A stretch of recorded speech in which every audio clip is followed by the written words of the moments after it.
Welcome to ArchoniaFest Day 5! You made it. We are still alive. People keep saying I made it. I got 12 hours ahead of me. Well, you made it to the last day. Yeah. Hey, every day is a victory. Welcome to Hypertellurians. Now, this game I talked up a lot because we were going to have the creator, Frank, play with us today. Unfortunately, he was not able to because of a personal emergency. We hope he does well with that. Yes. Instead, we got Matt. Sorry. You're stuck with me. That's a great It's fine. It's fine. alternative prize. We can play. We can play with him in the future sometime. Yeah, we will, hopefully. He's in Berlin, so the scheduling was hard. That's why it was at 11 a.m.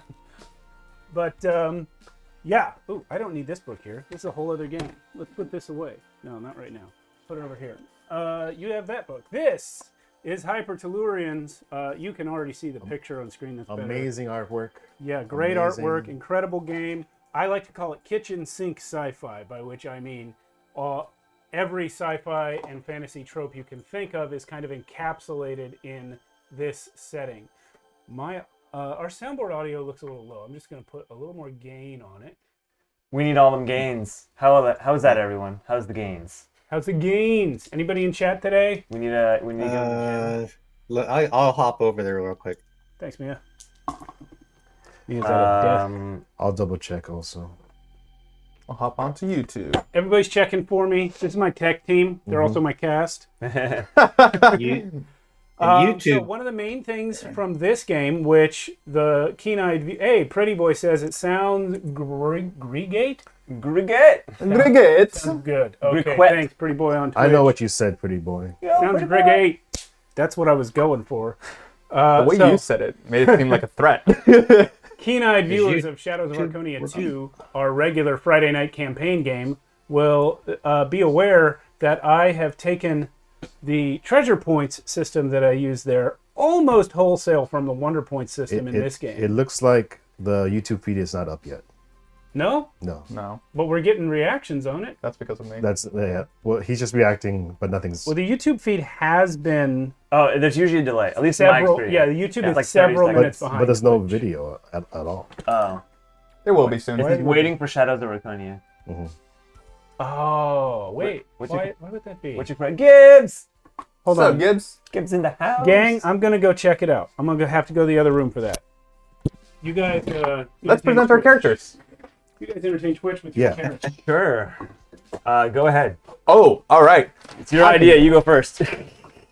I pitched it for others to go first, but that is fine. What's up, y'all? I'm Potched. Clack, rattle, scrape, skeletal, merfolk, half man or woman, half fish, all skeleton. Results of a magical experiment by a wizard related to one of our PCs, and the human half belongs to someone of importance to yet another one of our PCs. I got brawn, I got agility, I got mind, each which have numbers which I won't share because, well, actually, this is a pre-gen character, so for y'all that are looking for to pick up Parched, look it up on Hypertellurian. Really cool character. I love the art. My drive is to become the greatest necromancer in Western Atlantis and beyond. My first step, to find some spells.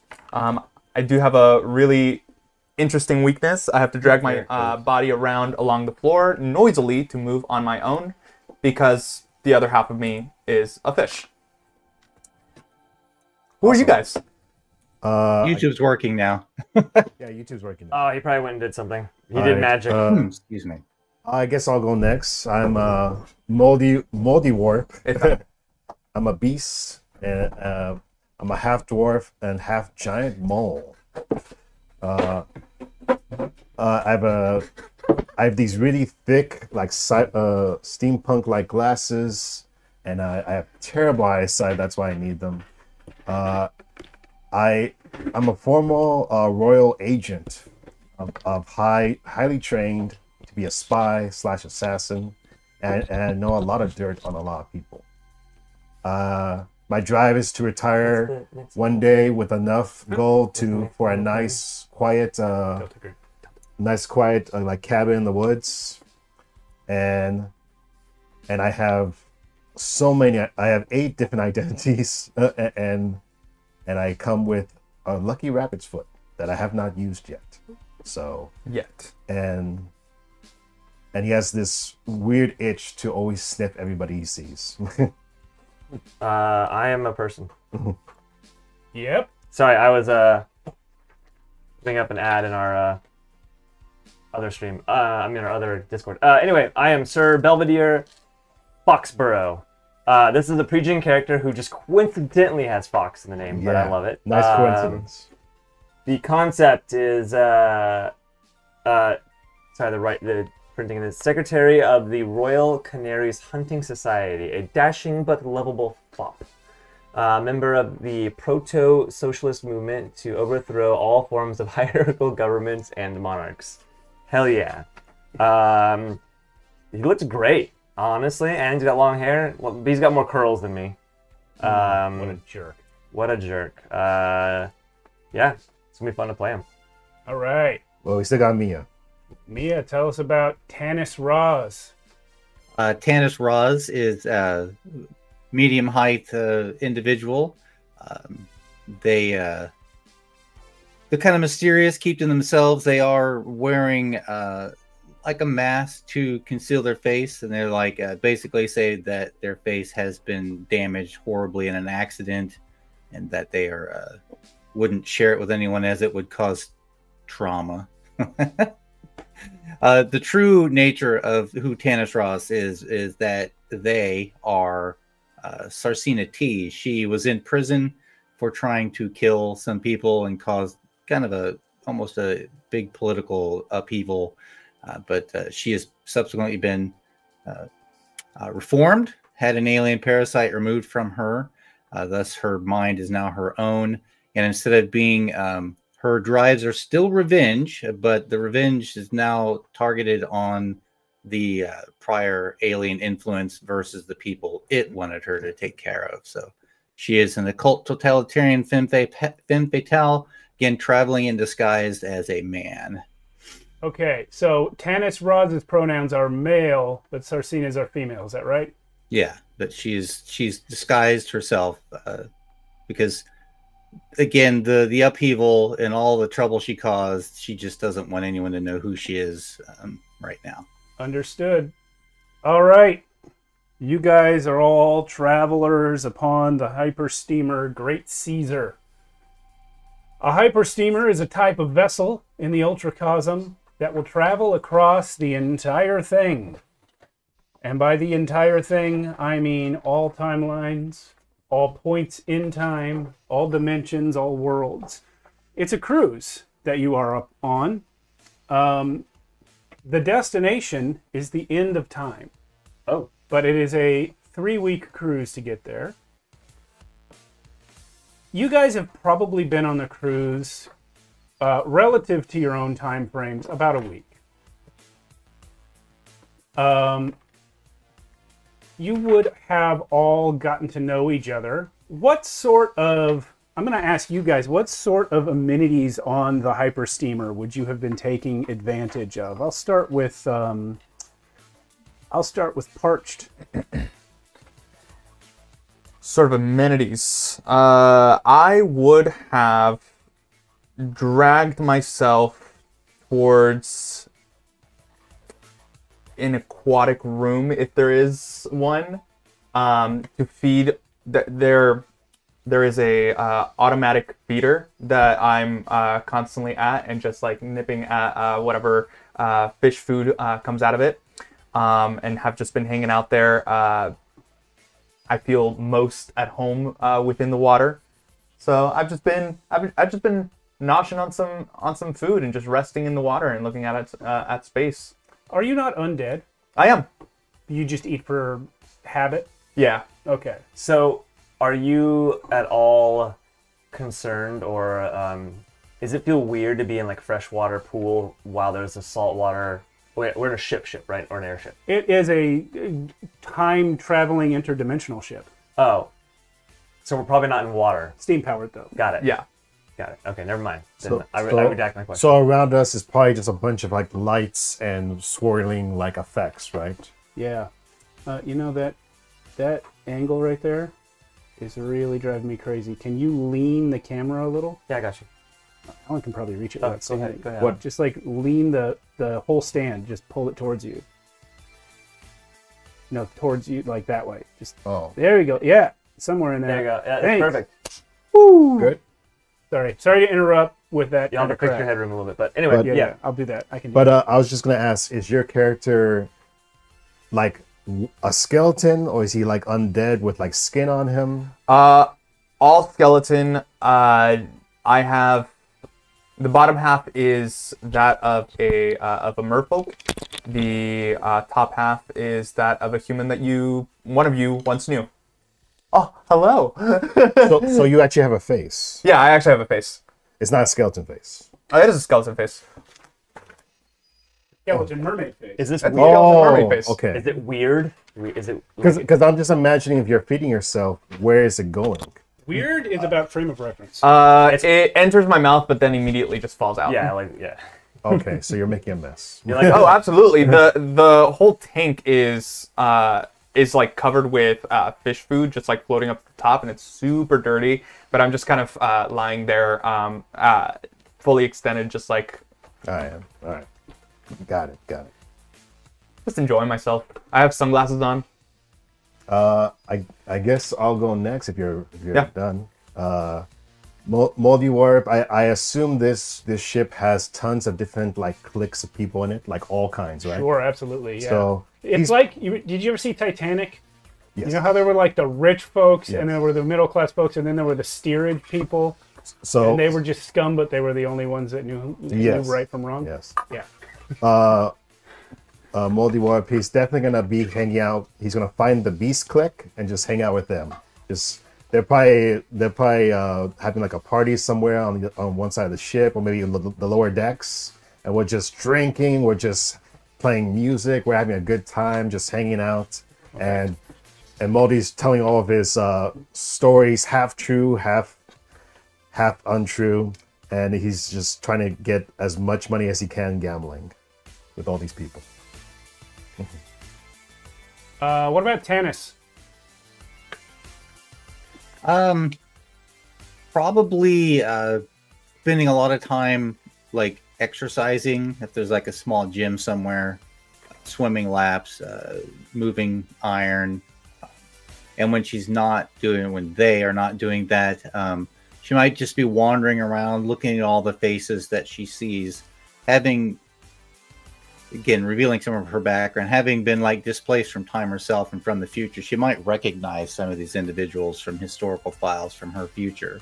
So, may have spotted Sir Belvedere. You said something about him wanting to like dismantle the royalty and things like that. Was that part of his? Yeah. yes. That she might gravitate towards. Yeah, might gravitate towards him, since that's kind of her goal as well. If Tanis were to gravitate towards you, where would they find you?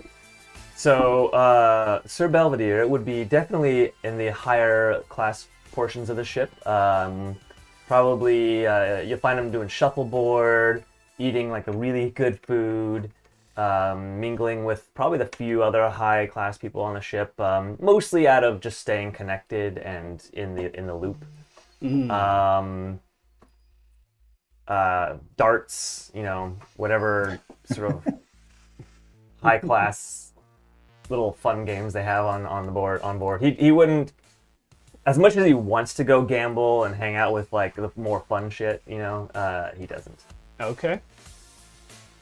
Well, after about a week of traveling together on the same ship, but obviously hanging out in different places, the entire complement of passengers is alerted to come on deck. Now, going on deck on a hyper steamer in transit is an insane experience. You are surrounded by planets, galaxies, and things that your brain cannot define, just sort of passing by Well, maybe in the your guys' distance. brains. Yeah. But you can literally see dimensions and timelines going by you. So these are things that just to look at them warps your brain. And now I've started you guys with 3 wonder points there. Just for seeing this, I'm giving you a 4th one. Yes? What are wonder points? Okay, that's right. I was in the middle of discussing them when I got up. Wonder points are what I based the treasure points on in our other game. So we can earn them and then spend them. You can spend them, but there are certain things. Do you guys have the PDF for this? I'll send it to you in a minute if you don't. But there are specific things you can spend it on. Actually, Mia, do you have the PDF handy? I do, yes. Would you mind dropping it in the Discord for these guys? In the Hypertellurian yeah, or DM it if you have their DMs. Yep, give me a minute. Okay, I think I've got. I know Alan is right there. This music. Yeah, I'm sure you can do it faster than me, but take your time. So, wonder points, you get them just for seeing cool things or doing cool things. You can spend them on wondrous combat actions. So, for example, a brutal blow. Your attack gains the brutal tag, or if it already had it and instead deals an extra 1d4 damage. That costs 2 wonder. Can I cut you up? I apologize. I can't send it. I don't pay money to Discord, so the file's too large for me. I'll do it push. in a minute with the Dropbox link. Okay. But thank you. Called shot. Target a specific location for appropriate extra effect as determined by the GM. That costs 2 wonder. So those are combat actions. There's 4 of them. I'll send you the PDF in a minute. They'll be on page 21 for this. Page 21. Wondrous general actions. Manifest memory. Reach through the Ultracosm. This one's come in handy a couple times in previous games. Manifest memory. Reach through the Ultracosm and physically manifest a relevant experienced memory for one scene. The specific effects are determined by the manifestation, but should be wildly beneficial. That costs 6 wonder. Yeah. So there's, I'm not going to read them all off right now, but that's the kind of thing you can do. Go ahead, Alan. Do we need permission to take wonder, or can we use it whenever we want? You don't need my permission. You need each other's permission. Okay, so it's like it's a group Archonia. pool. Yeah. It has to be unanimous, or you can't spend it. Copy that. I did drop a clip of it out of the PDF. I would like to great. spend 6 wonder. Maybe that'll help. The memory of an attractive lady. We only have 4 wonder on the table. Me too. Yeah. Me on an island with an attractive young feral woman. You guys. I'm having those memories as well, but it's just of myself. You're on a hyper steamer right now. Are You you can getting probably bones? find a real people, Yes. a real person, creature, thing.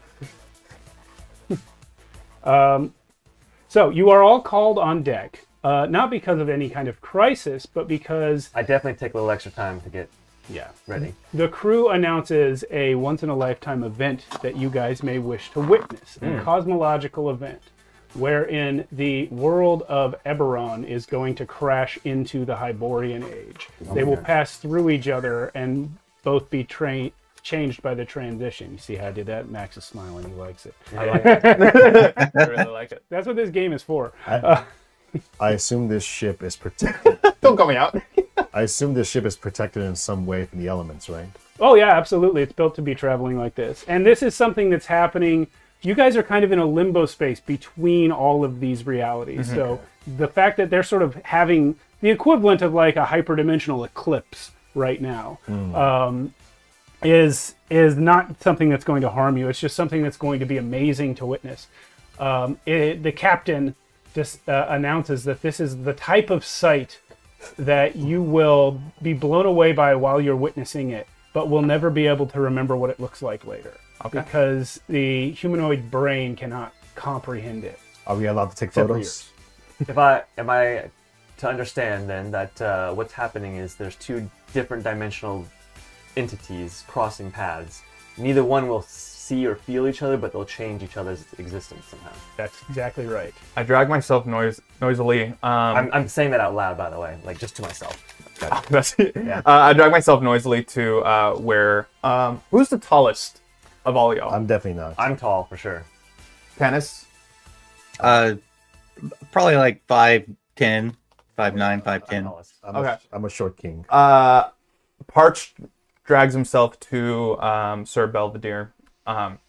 Oi! Hey, down here. You mind picking me up? I would rather not. You just got out of the water. Yeah, don't worry about it. I dry quickly. I'm parched. Your name. Waiting all morning to say that. All right then. Here, just, and I'm gonna like kind of hold you up, but like a little bit away from me. Hey, You're rather light. This is nice that all your meat and bones is gone. Yeah, I mean all your meat and. you can hold me like a baby. That's fine. No, I'd rather not. A lot of people do. Makes them feel good. I'm mostly just holding your spinal cord and like a torch. I see this as an opportunity to insert myself into Sir Belvedere's life, and I'm like, here, sir, I'll take him and hold him for you. Oh, tennis it was, right? We met Yes, earlier. yes. That would be very kind of you. Thank you.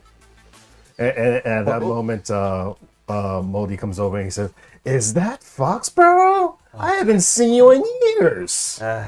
Man, you look just like how you looked back then. Do you even age?" No, it's my regimen. It's a very Oh long my and tedious God. skin treatment. Wow. Anyway, what? How you're gonna have to tell me how to do that? 'Cause I look terrible. I don't think you can undo what's already been done, but you can Holy definitely crap. stop it at least.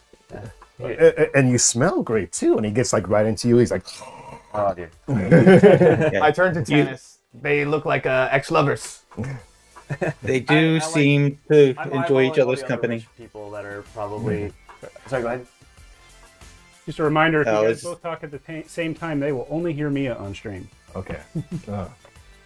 Wait. Wait. I was just going to interject that, like, and say as Parch said that, I'm like, well, yeah, like what Mr. Belvedere there said, what has been done can't be undone. I mean, I didn't mean it like. I'm so sorry. This is awkward now. It's like, and then Moldy's just like, man, this is quite a sight. I gotta take out my camera for this. This is crazy. And he starts trying to record it. Oh, you mind taking one for me as well? Yeah, get in the picture. It's like, Tannis, one, your hands are super light. I really like the way that you're holding my skeleton. Can you move me towards the window there and just can you angle me just right? But you guys are on deck. You don't have to look out a window. oh, well, Angle me towards the spectacle. it's like, so he starts taking all these pictures. I want to show all my shark friends. When your pictures come out, they're gonna be all completely weird. Like one's gonna just come out white. One of the pictures is actually just gonna be a squid. Like it's just gonna not a picture of a squid. Like you're just gonna get a squid back from the photo developer. Oh, that's awesome. Like it's weird. Yeah. I assume he knows this, but he's still doing it. Yeah. I'll take the squid. So Foxworthy, what brings you on this ship? The last time I saw, Foxborough. sorry, I get that mixed up all the time. Yeah, you did last time too. It's all right. Foxborough. Yeah. What brings you on here? I haven't seen you in decades. I just needed to get out. Oh yeah, you know. Decades. Wow, it's been that long. Well, you know, the ship is kind of weird with time. Yeah, so- time is relative and all that. Yeah. stuff. But it's so good to see you. I need everyone to make an agility check. Okay. How do you do checks? D20 plus your agility modifier. 20. Which is this? Well- your score minus 10. Yeah, and it's on your sheet. It's pre-marked. Oh. 12 total. Oh, that's sweet. What was that mean? 12. 12. Thank you. 15 for me. Oof. 15 for parched. 4. 9 for me. Okay. Moldy Warp and Sir Belvedere, while you guys are in the middle of your heated discussion, you suddenly feel the deck of the hyper steamer beneath you lurch to a stop and keel to one side. The two of you both fall down. Oh.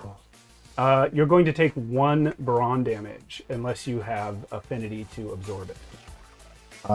I do have 1 affinity, so Okay. my armor takes the hit. I was just like, oh. Oh yeah, But- you also have armor, so Yeah. you'll both. The 1 damage is not going to harm either of you really, but But we still fall to you the fall floor. down. Yeah. Tannis is able to stay up on their feet, and because of that, Parched also does not fall. Yeah, I just start laughing at them. Well, it's a good thing I wasn't holding you. Ah, I'm usually much more graceful than that. That's embarrassing. What the hell did we just hit?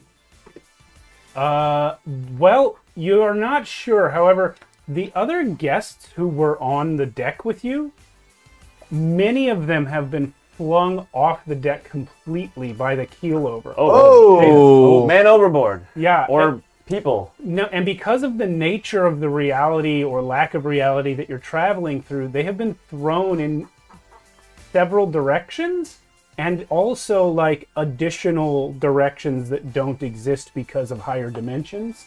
So people, basically the deck is clear except the 4 of you now. Oh, so a lot of people fell off. A lot of people fell off, and some of them you see floating, and others fell into other spaces. Oh, wow. This was a bad idea. Why did we all go out here to look at this shit? I'm gonna grab my Royal Canary's horn or trumpet and let out a nice long, loud warning. Or hopefully some people can make their way back if it helps. But if not, Moldy starts going around and collecting all the loose purses and items that were dropped by these passengers. Oh my gosh. I mean, you I'm could gonna at least give them a minute. Of Easy respect. payday, boys. I have just the right knickknack for this job, but that's tangled in one of my fins, and I undo this rope that I end up placing around myself and kind of tying me to one of the rails, just so if any of this happens again, I will not fly up. Or if I do fly off board, I will be jettisoned back. Copy that. Tanis, Is there any sort of netting or rope that's like on the deck? Oh, here you go. I got just the right knick-knack for that.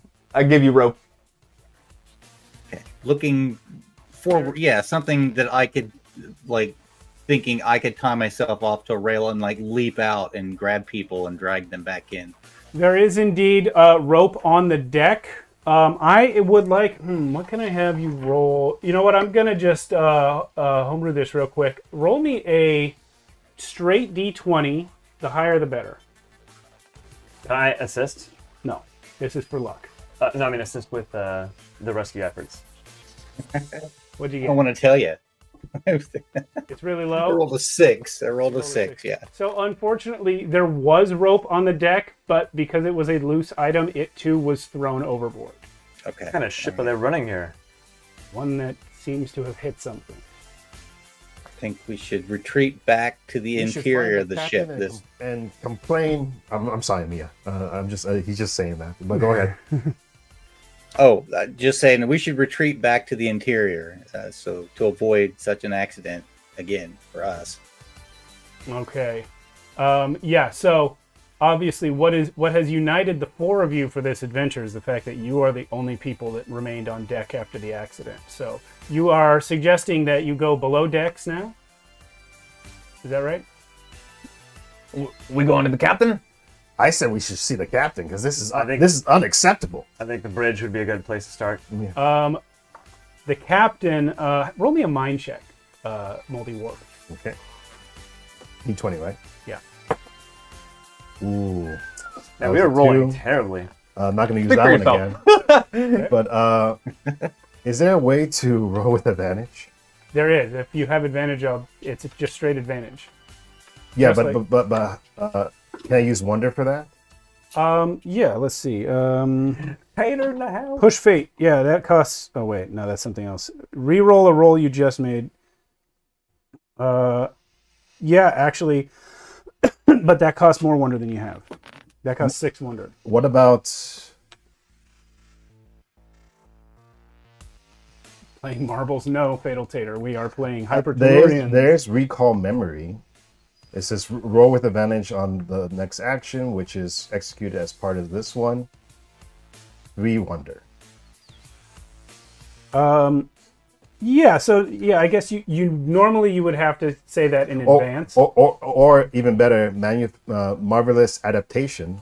Draw upon raw potential of the Ultranauts.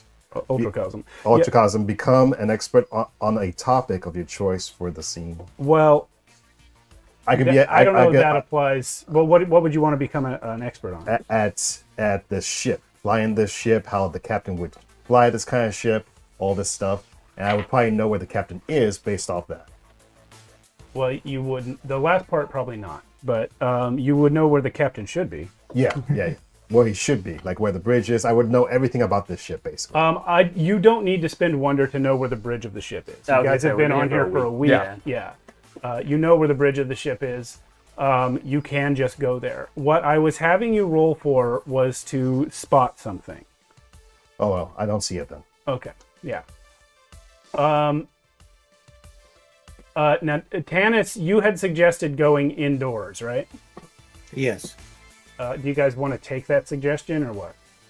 Well, it's better than being out here, out in the cold abyss. So The bridge is indoors too. So Yeah, well, we're still gonna head to the bridge, right? Yeah. All right. Yeah, we go inside. We start heading to the bridge. Okay. Quick, Parch, how do you actually get her? You said you dragged yourself up to Sir Belvedere before, right? So you... yes, I drag myself around. Okay. I will, have you piggyback at this point. Yeah, you do. I'm smiling all the while and just going like, I'm flying. Woo! which we can't see your style at all. 'Cause So, Mia, can you again describe what Tanis looks like in the Tanis disguise? Kind of a average build, wearing basically utilitarian jumpsuit, and got it's mostly a transparent mask. You can sort of see through it, but it does disguise her features beneath, or their features beneath. Okay. But yeah. So it's very utilitarian outfit. She's gotten used to prison garb, so to speak. so it's that, but with a skeletal merman on as a backpack. Yeah. Basically. My bottom half is just like trying to propel itself. So It's just unsettling. it's so unsettling. All right, so you guys, the closest entrance is actually right by you. There's a door to go in to the upper cabins, and from there you can make your way forward to where the bridge would be. It's basically forward and up some stairs to get to the bridge. Now, the odd thing is, I'm actually going to have everyone roll a mind check on this. Because the ground, the deck is slanted, and you guys are... my goodness. 17. Okay. Me and Matt are having a bad Dude, time. neither of us has rolled over a double-digit number. I just wrote a 1. And Tanis, what did you get? 6 total. I still got an 8 with my modifier. Okay. Maybe Parched on my back, but their excellent roll is able to help me. I have -2 to my mind. Parched isn't walking, and so I got Nick. it has extra time to think about things. Yeah. The fact that the deck is at like an angle right now after the impact, it doesn't make much sense because the hyper steamer's gravity is relative to itself. It should not ever be at an angle. It should not ever feel like it's not flat because the gravity generator is part of the ship. So something's up with that. That's what you notice. Oh, by the way, you guys also get a wonder point for witnessing the impact. Which we did get to see. Yeah. Okay. Well, you didn't see the impact, but you saw like the aftermath of it. People flying off into other dimensions and stuff is kind of a wondrous thing. So you're getting a point for that. Got it. We hit a space whale. Damn it. Space whale. Space iceberg, maybe. Yeah. I'm drawn to fear and can sense it in our general surrounding. I can sense when we're getting closer, that you cannot pinpoint it until you see the source. Do I sense the emotion of fear around us, specifically for wherever this like engine mishap occurred? You sense... I assume the other three of you are all experiencing some level of fear, yes? I wouldn't say Modi is afraid. He's more just anxious to see what's going on. And Belvedere? Definitely a bit worried, for sure. Tanis? She's seen a lot. She's not afraid. More like emotionally empty. Okay.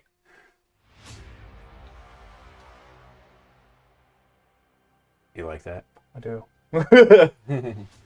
There is fear coming from every direction. and you see nobody except your current companions. Oh. I am very attracted to all of them. In terms of, it says, I am powerfully attracted to the emotion and wish nothing more than to relive the source of it. Oh.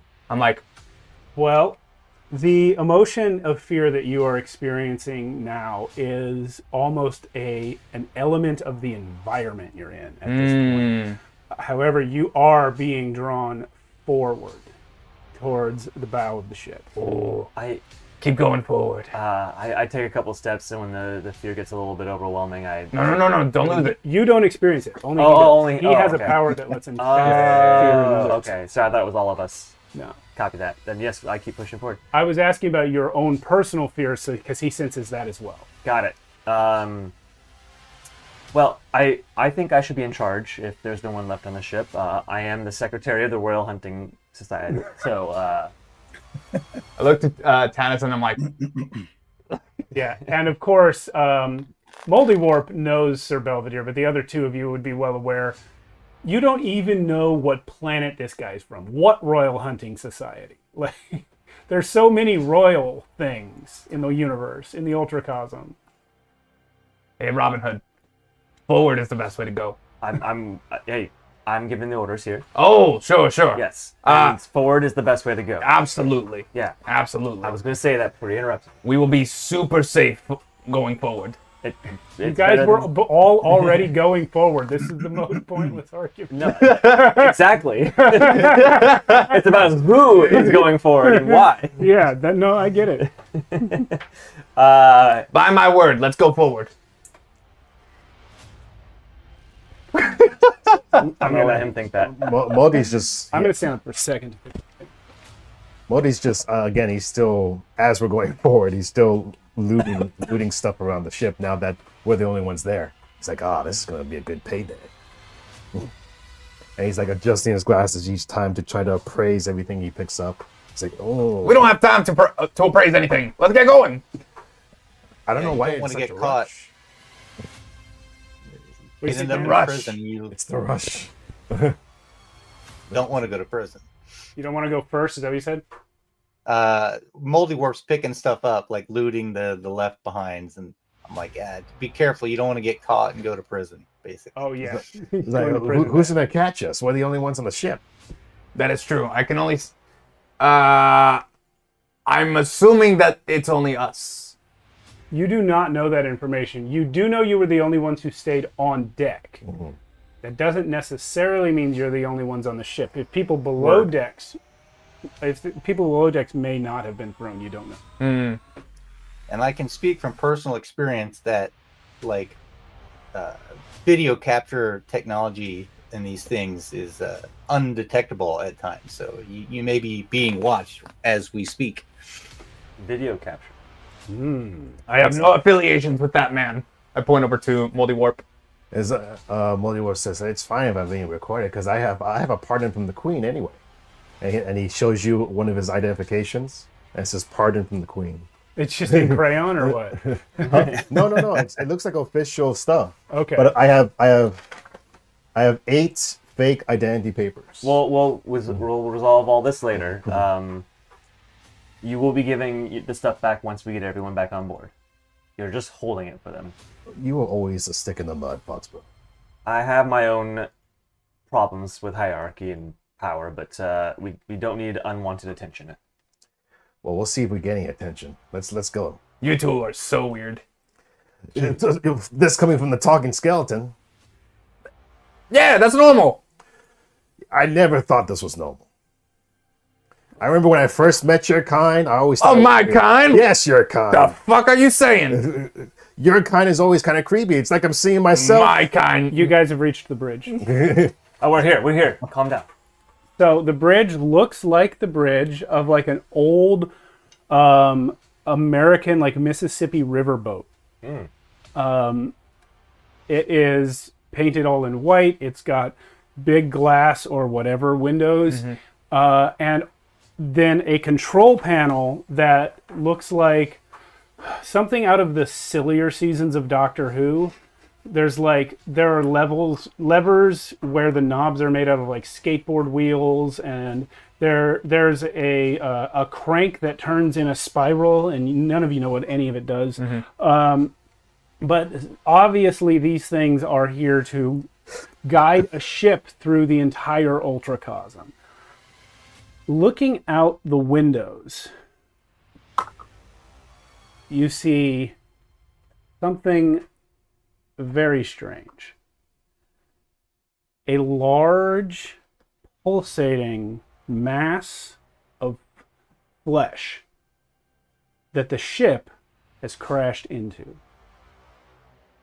It is so large that you can't see the edges of it. It goes beyond your field of view in every direction. But that is what the Great Caesar has hit, and has in fact run aground on. Is there any... Oh, go ahead. I was just going to ask, is this the bridge? Yeah, you're on the bridge. And there's no one else on the bridge? There's no one else on it. I'm dry heaving as though I'm vomiting. I faint. Okay. That reawakens me. Oh yeah, that's good. Yeah, I crash immediately to the floor. Very dramatically, too. By the way, I did link you guys the PDF. If you want to look up things you can spend wonder points on, it's page 21. 21. Okay, I was just looking, and I'm like, I can't find it. Yeah. Question on wonder points. Yeah. Are we able to use those kind of like in your game where we describe something we want to do and you just guess how many points it would cost? I'll allow it. I'm not even sure if that's in the text or not, but yes. Since wonder as actions cost wonder, and whenever a player wants to make a use of them or require consent from the other players in return. Yeah, so there are specific predefined ones in this game, but yeah, we can bargain. Because I was gonna ask, has any of our characters ever seen this kind of creature before, or know about it through books or anything like that? Let me see what a character sheet looks like here. I'm assuming that's the final evolution of you skin dwellers. Yeah. Oh, now you want to go. You were talking about my people. I can't wait to see your final evolution. I'm gonna turn Mia up. I think she's louder to the stream, but she's quieter than us in this room. So I'm gonna turn up the TV. And I'm like reluctant to talk because you say I cut you guys off because of the gain Oh, no, or please do. compressor. That's on purpose. That makes the echo. Cut. That makes the echo go away, and it makes me able to turn you up. Turn you I up. don't want to talk over anybody. No, I mean, it happens. They're talking over each other. There's no reason you should be different. I'm going to shut you down. Nobody in the stream's going to hear you for the rest of this game. I'm just going to sit there going la la la la la la la the whole time. So if the team would let me, I would love to become an expert on this monster with spending 3 wonder. You do not have the option of becoming an expert on this monster because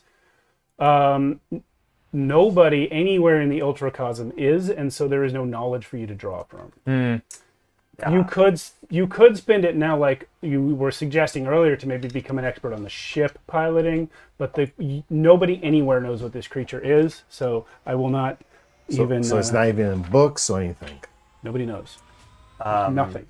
When I do wake up... and then, by the way, that's quite a statement, because all dimensions, all timelines, nobody knows what this is. I do wake up eventually, and as I lean up, I do have sort of animal empathy as a hunter. And it's opposed mind checks to calm animals and beasts, but I have very basic communication with them too. Do I sense anything from this thing? You are not able to employ that empathy. I'm assuming it's non-magical. It's non-magical, yeah. Because you cannot see any facial features or body parts. The thing is so large, like you can't read the emotions of the planet Jupiter when you're orbiting it, you know? Yeah. I speak for yourself. Yeah. It's in retrograde. No. I have an extraordinary sense of smell. What does this thing smell like? The smell is not permeating the bridge. You're in a sealed compartment. But if you were to go on deck toward the forward part, then maybe you would. Could I just crack a window? Hold on, I'll check. Yeah, you can crack a window. Okay.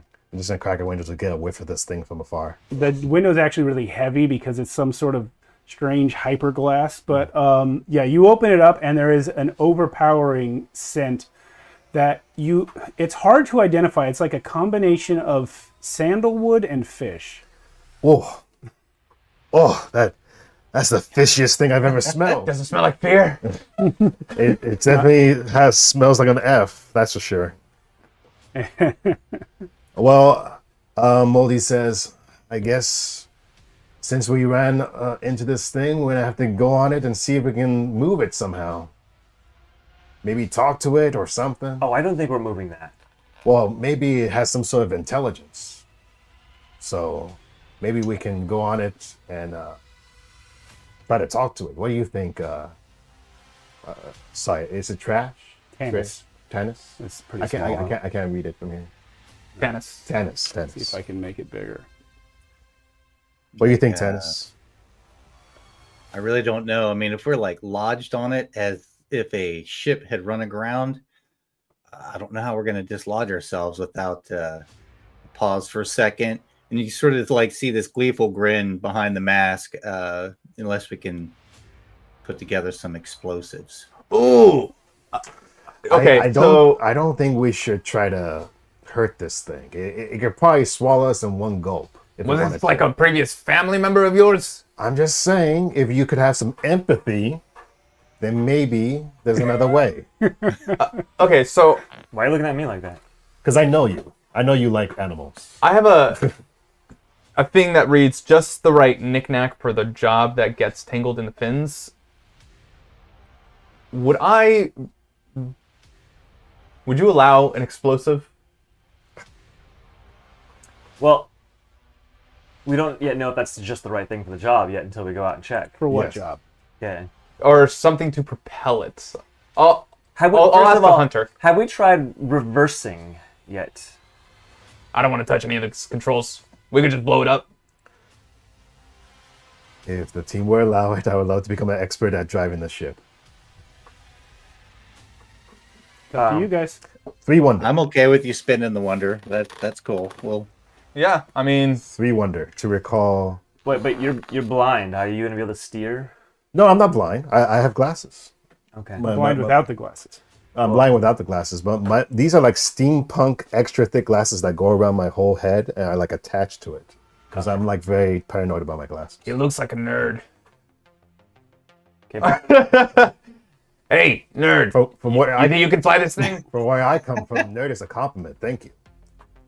Are you doing it? 3 Wonder, is that okay, guys? Yeah. Okay. All right. I'm gonna try and find. I'm gonna like if there's a video terminal where I can like switch through cameras. If there's anything like that in here. All right. Yeah, sure. It's a good thing for you guys. I've once worked on a ship just like this for years. Video. And I start touching the controls and start figuring out exactly what's wrong with the ship. Okay, I'll come back to you in a minute. Actually, Tannis, Sir Belvedere makes a good point. The security cameras in this vessel actually take the form of holographic recorders, but you can play it back. What are you looking for? See if I can't find like some sort of robotic wheelchair or something to carry parched. Oh, yeah, actually, there are wheelchair rentals. There are wheelchair rentals on the 3rd deck, way down. The decks are counted bottom to top. And you got being in the bridge, you're on deck 10. Oh shit! Yeah, because this one room is the entire deck because it's on the top of like a tower. But yeah, so wheelchair rentals are way down. Parts, you probably knew this. Yeah. You just didn't want to pay. Uh, Or something. I mean, I have like a little like baby carrier. You can just prop me into that. Just cut off the bottom and just shove me in there. You can wear me like a backpack if you're comfortable with that, Tannis. Sure, why not? Okay. I rest my my chin on your shoulder. Double head thing. Reach up like I do my cat here. Give you a little scratch on the top of Oh your yeah, head. just like that, right there. Such a weirdo.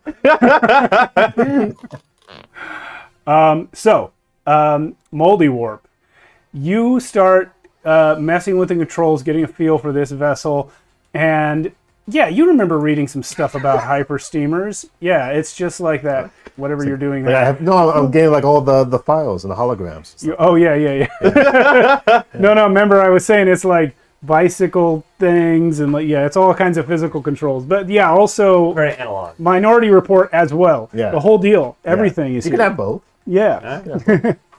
They put all their money towards the hologram. So your attempt here is to reverse engines and back away from the thing, right? Well, that's one of the things I want to do, but exactly, I'm trying to see just how bad the damage is on the ship, and if I can reverse it or put more power. Okay. So what you find is the ship is not just impacted; it is being held. If you reverse hard enough, you will rip the ship in half. Oh! Okay. So that creaking is not a fantasy game. So I can see that there's something holding on to the ship. Yeah, you can't see exactly what it is, but now that you are in the bridge, you have access to the cameras and everything, and you can feel what happens when you try to use the controls. Something has got the ship on all sides. You couldn't see it on deck because it's kind of lower down. It's like on the bottom. Yeah, and I reiterate this to the whole group. It's like, whatever this thing is, it is holding on to us tight. If I try to back up, it's going to rip the ship apart. 2 ideas here. One, I got a conch of sea translocation that I found. I can call up the nearest sea to squirt water, maybe give us a little bit of like slipperiness to back away. 2, Dennis, since you're looking at the cameras, do you mind trying to figure out where the captain went? Okay, yeah, scrub through the footage as best I can. Okay. You see the footage. The captain, after the announcement that everyone should come on deck to witness the sort of interdimensional eclipse, the captain also went on deck to watch it with the passengers. Oh! He flew off, and as far as the holocams recorded, ceased to exist. Oh, well, we're fucked. The worst kind of existing. Moldy Warp still says, I still think we should try to communicate with this creature. There was a pilot left in the bridge. He ran out after the impact. And you have a hard time tracking where he went with the holocams. Get on the PA system. Wait, speaking of that, does this ship have like a big like PA system that I can use to talk? Maybe I can talk to the monster from here? Yeah, the captain used it to make the announcement. It's right here. All right. Yeah, I was gonna say, let's get on that PA and get some. Moldy Warp will attempt to communicate with this creature because why not? He's just gonna communicate and say, what do you want from us? What is your mind score? And do you have any language-related abilities? Let's see. Have you tried tones like boo boo boo boo boo? My mind is -2, but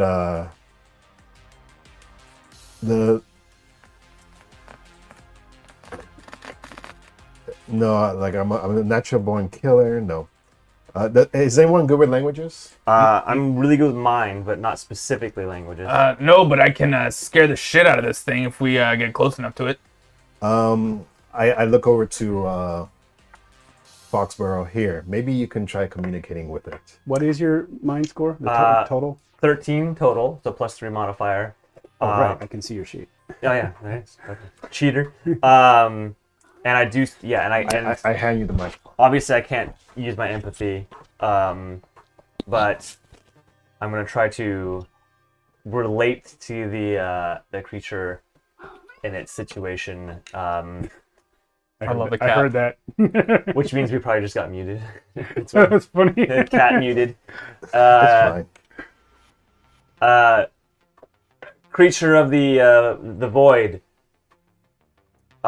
We don't want to be here any more than you want us to be here. Little bitch. If you release us, please, and let us back out, we will be on our way And no harm, no foul. Question: 13 is the highest mind score in the group. Yeah, I got 10. Yeah. I have like I said, I have Dude, 13. I have 13 is a 8. high for his stats. It looks like. yeah. I have 12. Yeah, like +3 for 13. That's crazy. No, nothing happens. No, wow, not even a roll. Not even a roll. Nothing happens. I am gonna try the. No, I'm just kidding. Okay. Well, All right. When Moldy Warp sees this, he's like, yeah, maybe we have to just get closer. Maybe you can't understand us from here. Tannis, it looks like we're doing your approach. Well, you're gonna hurt it? If you Well, we don't have to hurt it. Just get me close enough to it, and I'll touch it and paralyze it with fear. Moldy Warp says, please, again, like this thing might have stuff inside of it. Stuff from the cosmos, from all of time, crazy riches beyond your wildest dreams. This is a moment in history that few will ever see.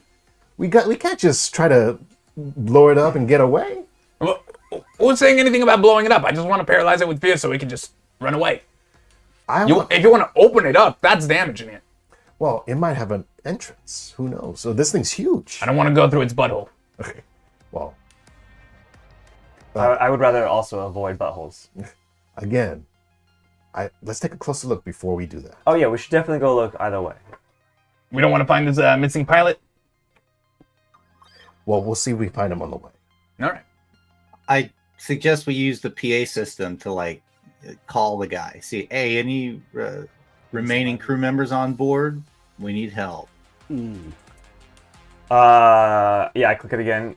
Anyone still aboard the vessel, please meet us on the bridge. We were going to attempt a extraction from this creature. Your help would be greatly appreciated. Over and out is, I believe, what you say. Is it still on? Hello? I think it's still on. I think it's... Hello? there is no response to that, but Parched, you feel you're still feeling that sort of overwhelming environmental sense of fear. Yeah. But you do pick up just a faint little bump in it from a certain direction below decks. I think we should go below decks. Emotional compass. Should anyone stay on the bridge, or should we all just stick together? Well, if we split up, we're going to fucking die. No, we should definitely stick together. It's probably best in these situations to stick together, just for paranormal and dimensional rifts and weird stuff. Yeah. As much as I don't like this nerd, I feel safe with him. Oh, thank you. I need you to be a little more afraid, though. It gets me going. Sorry, that's not really my nature. Nah, you're boring to me now. Yeah. Yeah. Let's go below. So you guys are staying inside the ship. Mm-hmm. Okay. Well, for now. You and Tannis, I believe, are leading. Yeah. You're the compass at the moment. I'm telling Tannis where to go. Tannis, you have got the your- option of ignoring him and going where you want. I kind of follow his lead. Maybe he's got like his arm like reached out and a little skeletal hand pointing around. Their lead, and I'm whispering to your ear just very annoyingly, like, oh yeah, turn left now. Turn left. Good lord. It says I'm attracted to fear. I might grow a little impatient with the I'm constant loving this. chatter. But I'm also thinking if there's any like quote unquote like a lifeboat or a skiff or something associated with this big boat Yeah, that we can use to. There would be escape pods in the 3 middle decks. Is that Yunhun 01? Yum hum. I don't know. I think that's Yuri. Is that Yo. Yuri? Yeah. Similar to Yuri's It stream. seems like a Yuri. I Yuri was comes in with these I'm names. pretty sure I was talking to her yesterday, and she was yum hum. Okay. All right. Where do we go? Sorry, I've got a cord issue. There we go. You wanted to go to the escape pods? You guys were trying to get to the fear ping that you felt, right? So it's pretty non-specific. You kind of felt that little bump in the sort of ambient fear level just for a second. when he made that announcement. You can get to the general area, or the general direction, I should say. Got the chair. Okay.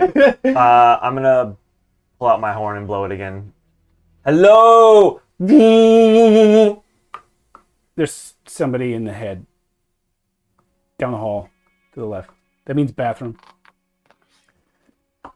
He's telling you. The bathroom. Yeah. Where you gotta go? Do you even function? That's a great question. I don't think about it. It's all automatic. No, the fear. It's coming from the bathroom. I'm gonna ready my crossbow, just in case. Okay. You guys are going over there? Yeah. Yep. Yeah. We just. I assume Moldyweb just says, "Hey, we're not here to hurt you. We're just trying to get out too. Are you hurt?" No response. Don't calm it down. We're here to hurt you. Big fear. Don't, Yeah, he's in there. And I say, don't pay attention to him. He likes that. I am gonna hold my crossbow at the door. Is anyone going to open it? Yeah, go ahead. Dennis, put me on the floor. I'll crawl in and scare the shit out of him. No. Yep. I start dragging my body towards. I think he's going to do it unless you stop Quick, him. Moldy, get in there. I honestly kind of want to let him do it. I walk past you. No, Wait, no, you're too fast for me. I step over you. I love this character. I grab your legs and then you just start dragging me through. Brawn check, opposed brawn checks. You're not trying to stop me, right? You're just hanging on? No, I'm just hanging on. Yeah, I'm gonna let him. Oh, you're going to let him? Okay, Yeah. never mind then. You open the door. We're coming in. Woo! Now, I'm a little, yeah. Tannis is the only one that watched the playback of the pilot running out of the bridge. So Tannis is not surprised when the door opens, and what you see is a rotting corpse of some sort of alien dog creature wearing a crew uniform from the ship, and in the back, cowering in fear. It's okay, little guy. I'm so sorry. You're so cute. He's not afraid of you at all. Yeah. It's a little puppy. Yeah. Seeing Parched does not frighten this guy. He is himself undead. Yeah.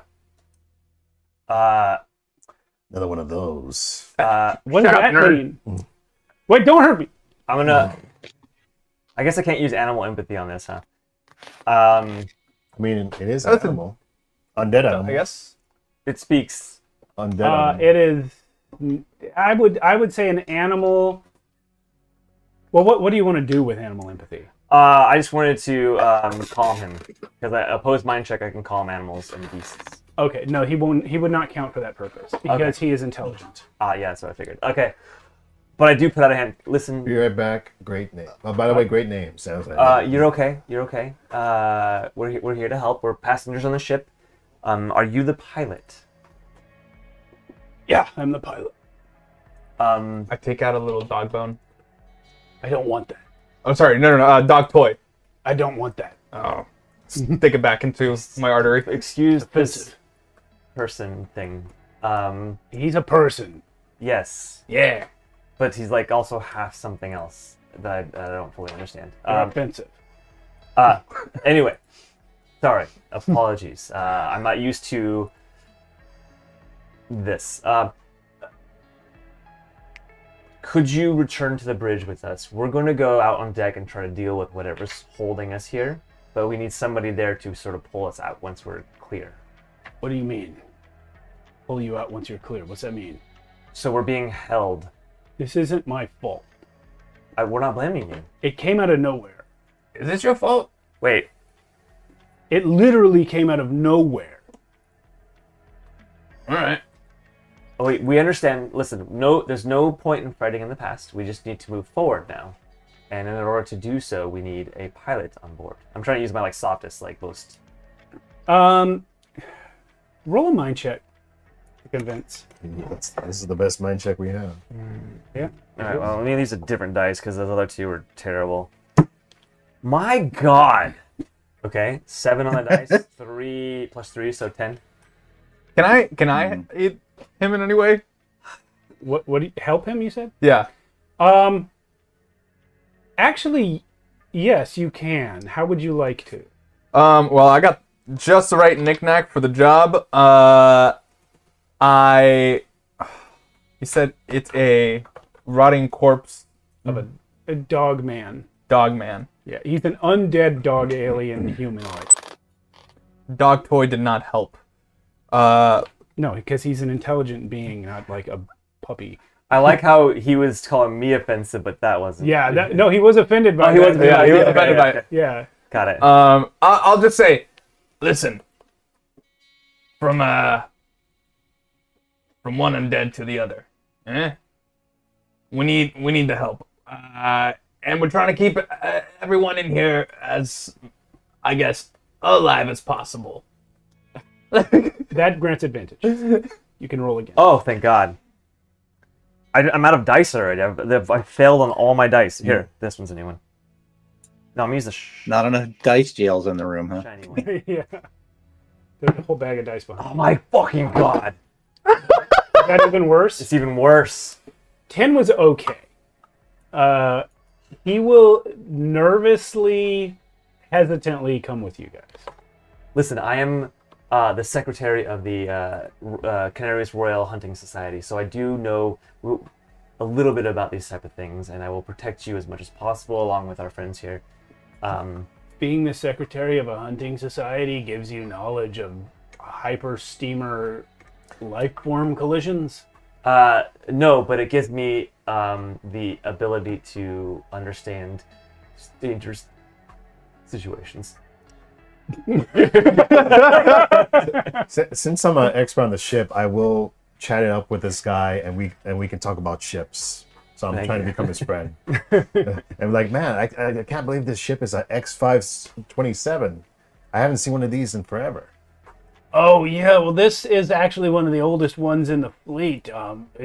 That's why the tickets were so expensive when you guys bought them. Yeah, I used to pilot one of these like decades ago. Oh, really? Yeah. Oh. Well, I pilot one now. Well, I used to, and then I crashed into a giant monster.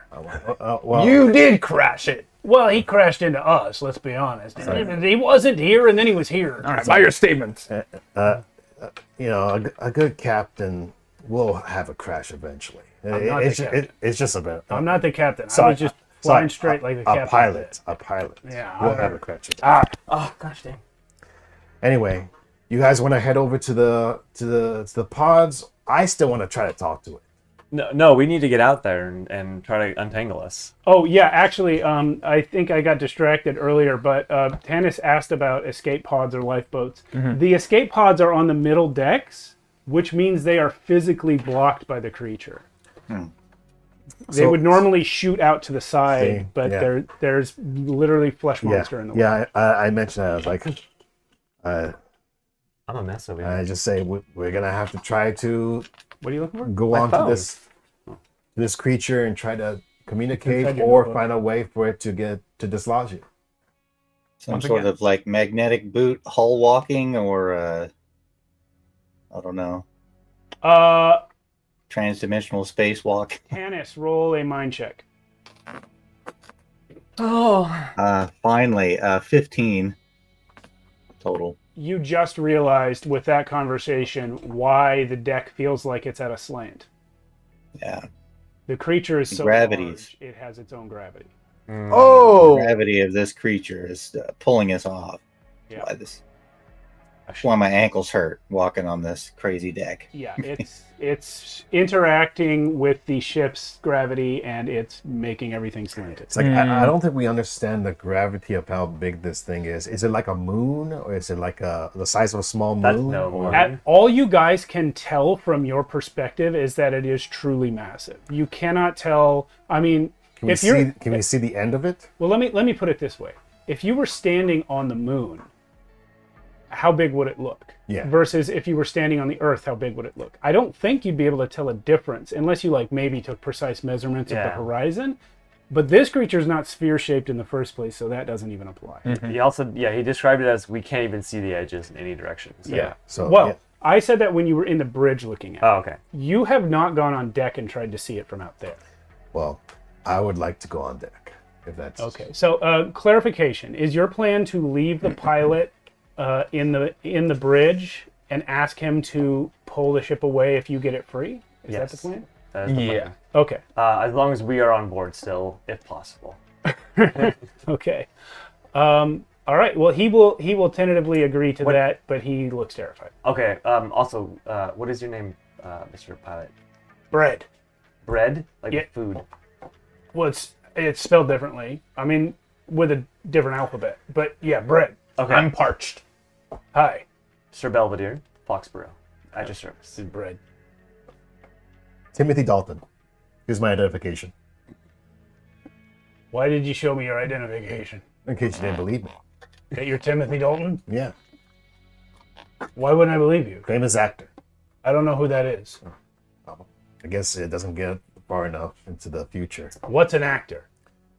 It's a person who plays in a movie. I start to go over the whole actor gig. Does he always talk this much? All the fucking time, this nerd. Also, can I Wait, he's waiting for Tanis to introduce himself. Oh, I was just kind of standing back going, well, I'm Tanis. It's nice to meet you.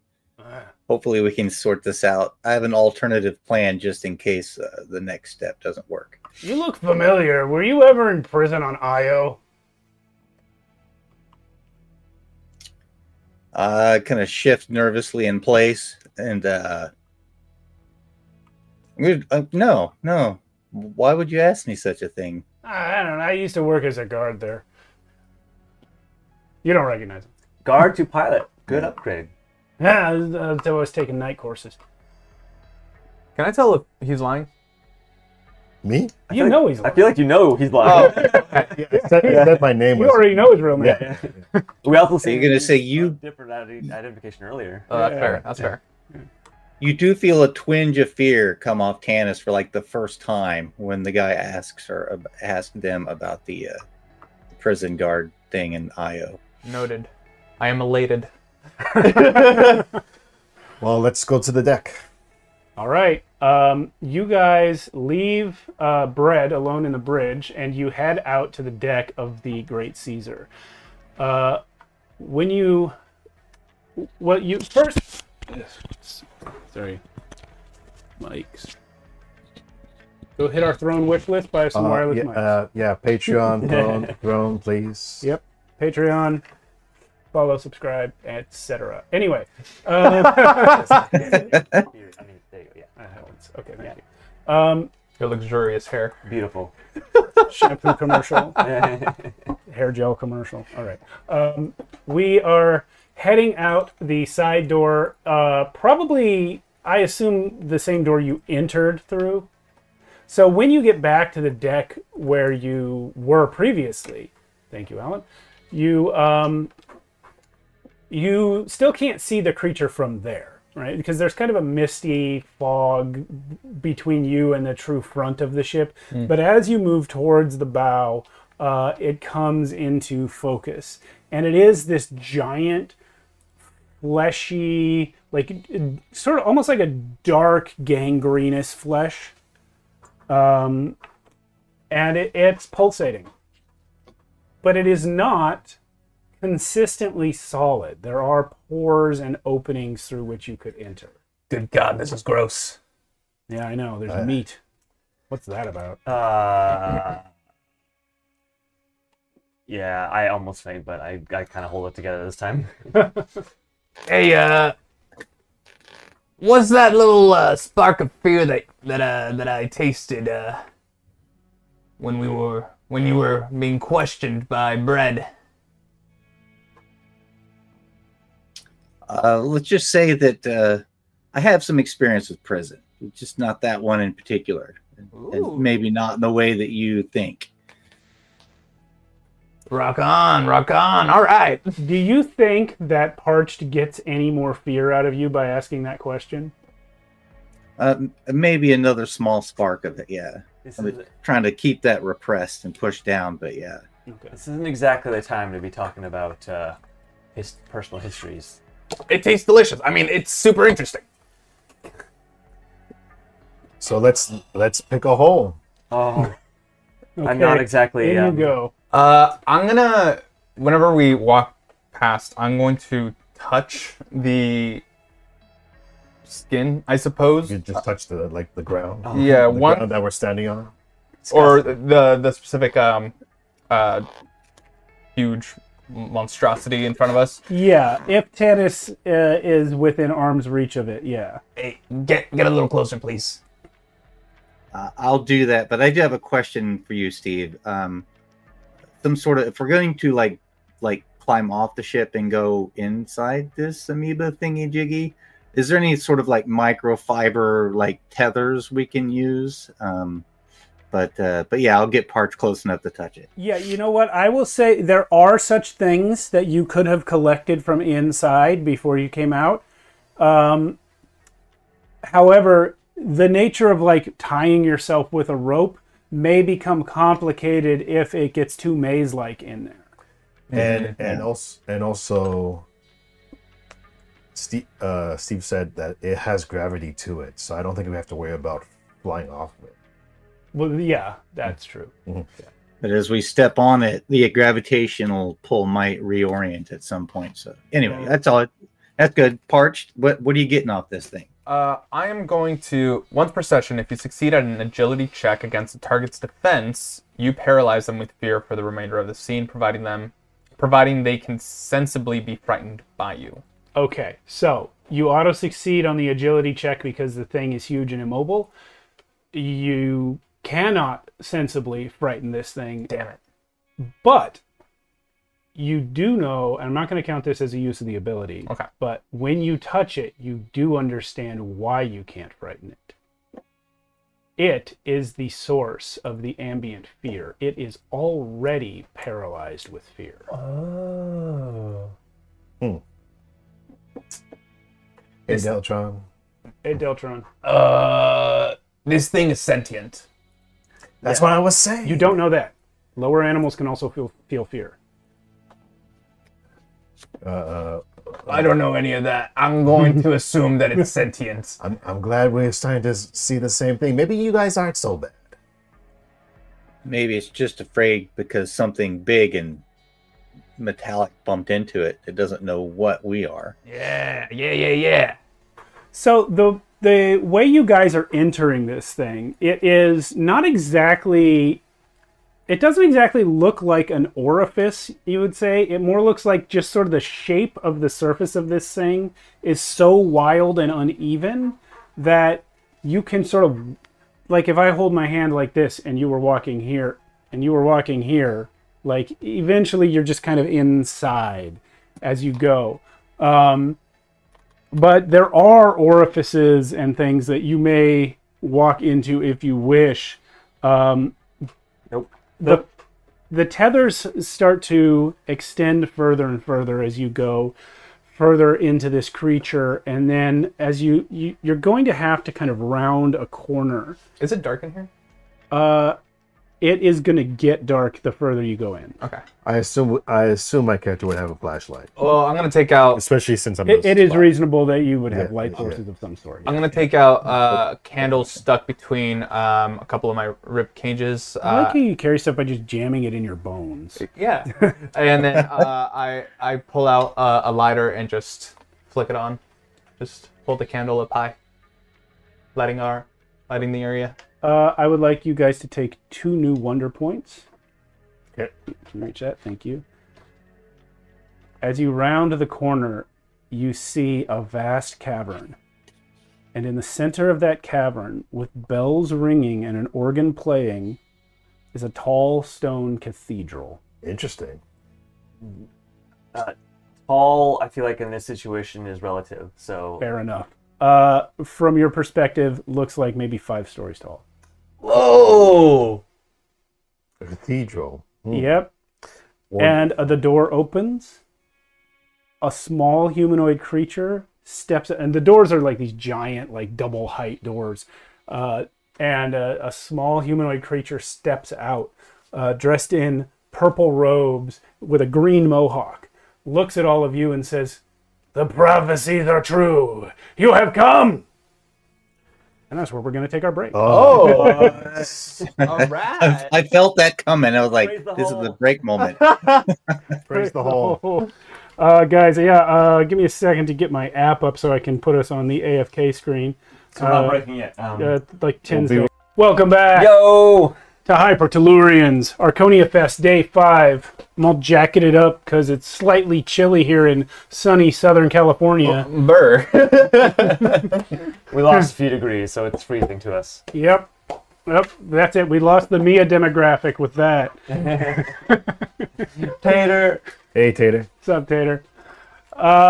Yeah, so when we went to break, you guys had just found a big cathedral in the middle of the, well, not in the middle, but in the interior of this gigantic, potentially planet-sized monster that you've crashed into.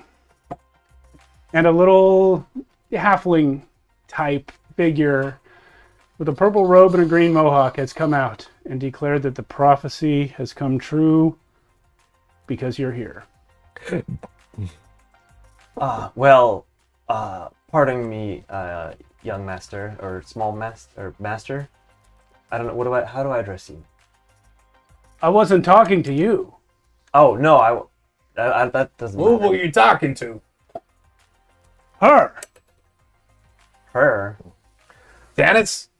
Tannis is the guy, right? Oh, that explains the deftness of how you will hold, like the softness of your hold on my skeleton. I knew they smelled female. What the fuck? I didn't mean to do that. Sorry. Well, we've been waiting for you for a long time. You just outed me to my friends without my permission. Well, I didn't know you were in disguise. I suppose I should have. The Holy Scriptures say you are a master of disguise. Wait a minute, are you... Is this your ship? Or your creature. She is the savior of the sacred timeline. I have no idea what you're talking about. Insight check. You may roll mind for that purpose. Do you have proof of this? I rolled a 2. Wait, hold on, that's a D12. Oh my god. Hold on, that was a D12. 14 flat. Okay. Did you roll as well, Tennis? Oh yeah, a total of 4. Oh. I didn't roll. Let's just slow down. Let's everybody just take a little. You're kind of stressing me out a little bit. Parch, what you got with your mind check is the guy seems sincere. Moldy Warp, you asked for proof, and he was prepared to present some, but Sir Belvedere has calmed the situation down. I'm sorry, I'm coming on a little strong. I don't know what it's like to be the chosen one. Okay. Well, can we start with your name? Oh, yeah. I'm Brother Lemon. Brother Lemon. What's up, bro? I'm Sir Belvedere at Foxborough. These are my companions. I'll let them introduce themselves. Yo, bro, I'm parched. We have water inside. It's not safe to drink, but I don't know what your Is species... it salted? Some of it. Yeah. Can I be in it? No, there's not that much. Bummer. Davis Jones, professional traveler. Oh, you're a safari expert? Yes. Huh. Been to many different galaxies. Interesting. Well, And the prophecy said the Lady Sarcina would have traveling companions. I mean, I'm sorry. What? We're in this prophecy too? Sarcino. Not by name. Shut the fuck up. That's incredible. Has the name Sarcino came to my travels at all? I don't think any of you would know. Sarcino. But, of course, Sarcina, you are of course aware that you have been time traveling, and specifically at certain times for the purpose of changing the timeline. So this is not entirely an impossible side effect of that to have happened. Yeah. Well, nice to meet you all. Yeah, my name is Sarcina. You might have heard of me for a time there. I was a performing artist and rather well known in some circles. But again, the cosmos is large. But It must be. I have not heard of you. I don't know you. We do. He pulls out this book. He says, many of your letters from prison have become scripture. And I don't know whether you would have written anything in prison, but regardless of whether you did, you can see the pages he's gesturing towards, and you did not write those. yeah, but maybe it's my handwriting, so it befuddles me. Like, why? That is my handwriting, but Are there like pictures of her around? No. Like I would assume if they're worshiping her that there would be like a statue or like a mural or something. Yeah, or... how did you recognize her? Because of the time. She was said to appear at this exact time, at this exact place, carrying one of her companions. Have you? Oh, I am in the scriptures. That's so fucking cool. Yeah, they say you're an asshole. I'm normal in my society. Fuck you. I definitely did not write that, so I'm sorry, Parched. Yeah, it's bad for them to assume that. Fuck you too. No, I'm on your side. No. I wouldn't want to be called an asshole either. This is all super, Mr. Lemon. This is all super wonderful and everything. We kind of got stuck out there on your this. How do we unstick ourselves? Yeah, how long have you been inside this thing? Also, it's brother Lennon. Come on, Brother. show him some respect. Lemon. Sorry, bro. Lemon. How long have you been here? That's a lot of questions. I've been here relative to my perception of time, Couple hours. approximately 3 centuries. Oh, not a couple hours. 3 centuries? Well, it's okay. For the first 2.5, there were other people here with me. Is there no one else? They lost the faith. They left. Well, good for you for sticking it through. Thanks. Yes, I'm I'm- sorry. I'm a little overwhelmed. This person has been Unfortunate. waiting for you for centuries. You should hug him or something. It's unfortunate there aren't more. I could use minions. Minions? Oh, yes. Well, it is said that the Lady Sarcina shall appear and shall make the great sacrifice to redeem the beast. Oh. Can you explain exactly what that means? And also, can you back up your vehicle like a lot? You're crashed into a ship. Well, we don't have a vehicle. This is a cathedral. Oh, can you back up the cathedral like a couple inches? No, it's a cathedral. I think what he's meant to say is this mask that we're in, this huge creature. Oh, the great beast. Oh, this is the great beast. You're gonna awaken the... Oh. Tanis. Or, sorry, Carcina. Carcina? Sarcina. Sarcina. Apologies. Can you back up your vehicle a couple inches? Again, I don't know what's going on, but you say sacrifice to what the beast? Appease the beast, or To redeem the beast. You see, the great beast is meant to be our home, but it reacts to us as though we are parasites. We have within the bowels of the cathedral a access point to the beast's heart. And when the Lady Sarcina makes the great sacrifice at the heart, then the beast will again accept us. Will it get us unstuck? I don't know what you mean by that. Our transportation is stuck on the outside of your beast. It's holding us in place. Oh, I see. Yes. Well, yes, because once the beast is redeemed, it will follow our commands again. What kind of sacrifice are we talking? I know it's our command, like your command or our command, or their command. The command of all those who dwell here. Right. What does this sacrifice entail? The blood of the heart. It's a good thing I don't have a heart, so I'm off the hook. Or blood. Or blood.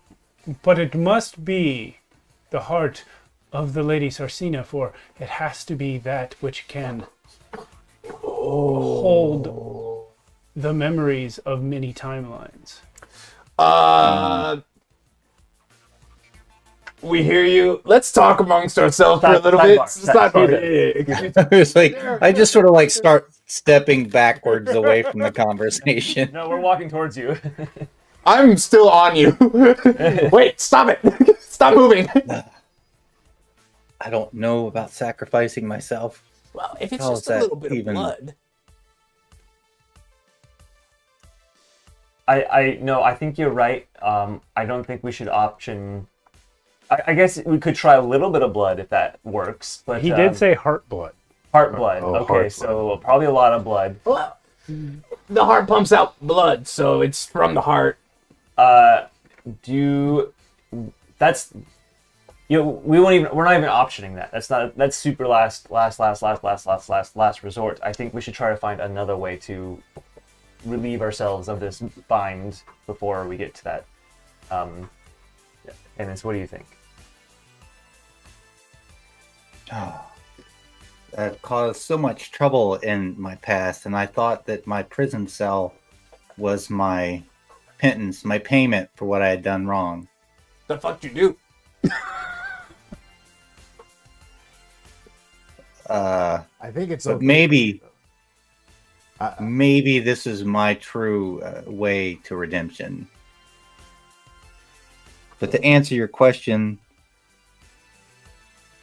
I murdered someone and caused the crashing of another liner of sorts. It was smaller than our great cosmic liner, but yeah, I did bad things. When you killed them, did you stab in them a heart? Because if so, that's, cosmic karma. I've been wearing like black gloves, and I reach down and I like pluck one off, and there's this very intricate and well-designed robotic hand, and I open it up and point it out. I'm like, so you see here, and there's like a little tiny pinprick of a hole there. I used to emit poisonous darts or a needle through this, and I poisoned them. That's pretty fucked up. It was. I was under the control of an alien parasite. Oh, that's what we all say. Oh, so I mean, it wasn't even technically your fault. I mean, at that point, you can't take responsibility for mental lapse in your actions. Pretty boy. It was pretty messed up, to say the least. I tried to resist, but it would inflict great pain upon me if I went against its will. Well, here's another option. Sarcina. Maybe we can venture to the heart of this thing and possibly hit it or something, and maybe it might just let us go. If that doesn't work, I vote sacrificing Sarcina. Well, can we sidebar the sidebar? So, Sarcina, can you just give us 1 minute, and I'm gonna take you off. Woo! All right, guys, listen. I don't know Sarcina very well. I try to kiss you. Don't kiss me, please. All right. Sorry, you. the cold press of skeletal lips. You have no lips. It's really weird. You're just pressing your teeth on my cheek, and it just feels weird. So we don't want to sacrifice anyone if we don't have to, but I feel like if push comes to shove, Sarcina has done bad things in the past. So absolutely. It wouldn't be the end of the world if Sarcina didn't make it out of here alive. Well, again, if maybe we can just hurt this heart, and it might let us go. So, do broken hearts usually let things go? No, usually they really just hold on to things really tightly. I mean, we should still go and investigate. You're not wrong. yes, we should, because maybe this heart isn't what we think a heart is. It might be something different. It might be a person. Yeah. Can we sidebar this? Sidebar? Absolutely. I'm okay with Sarcina dying. I think I don't normally go this route, and I don't, believe in sacrificing unnecessarily, but greater good, maybe? Yeah. For the universe. Yeah, for the universe. I turn my head to see if Sarcina's still there and hasn't run away. It's creepy because it's just my rotating head. What's going on while they're sidebarring their sidebar? I have walked over to speak to the little halfling mohawk dude. They haven't run away. That's good. Yes, Get specifics. Oh, I was just wanting to ask specifics about the sacrifice. Oh, well, the scriptures say that you will enter the heart willingly and stab yourself in the chest. It's pretty specific. That's pretty specific. All right. Well, okay. We should at least take a look at this heart. You don't have to do it right away. When we go back to Sarcina, we should. Wait, I'm sorry, you guys.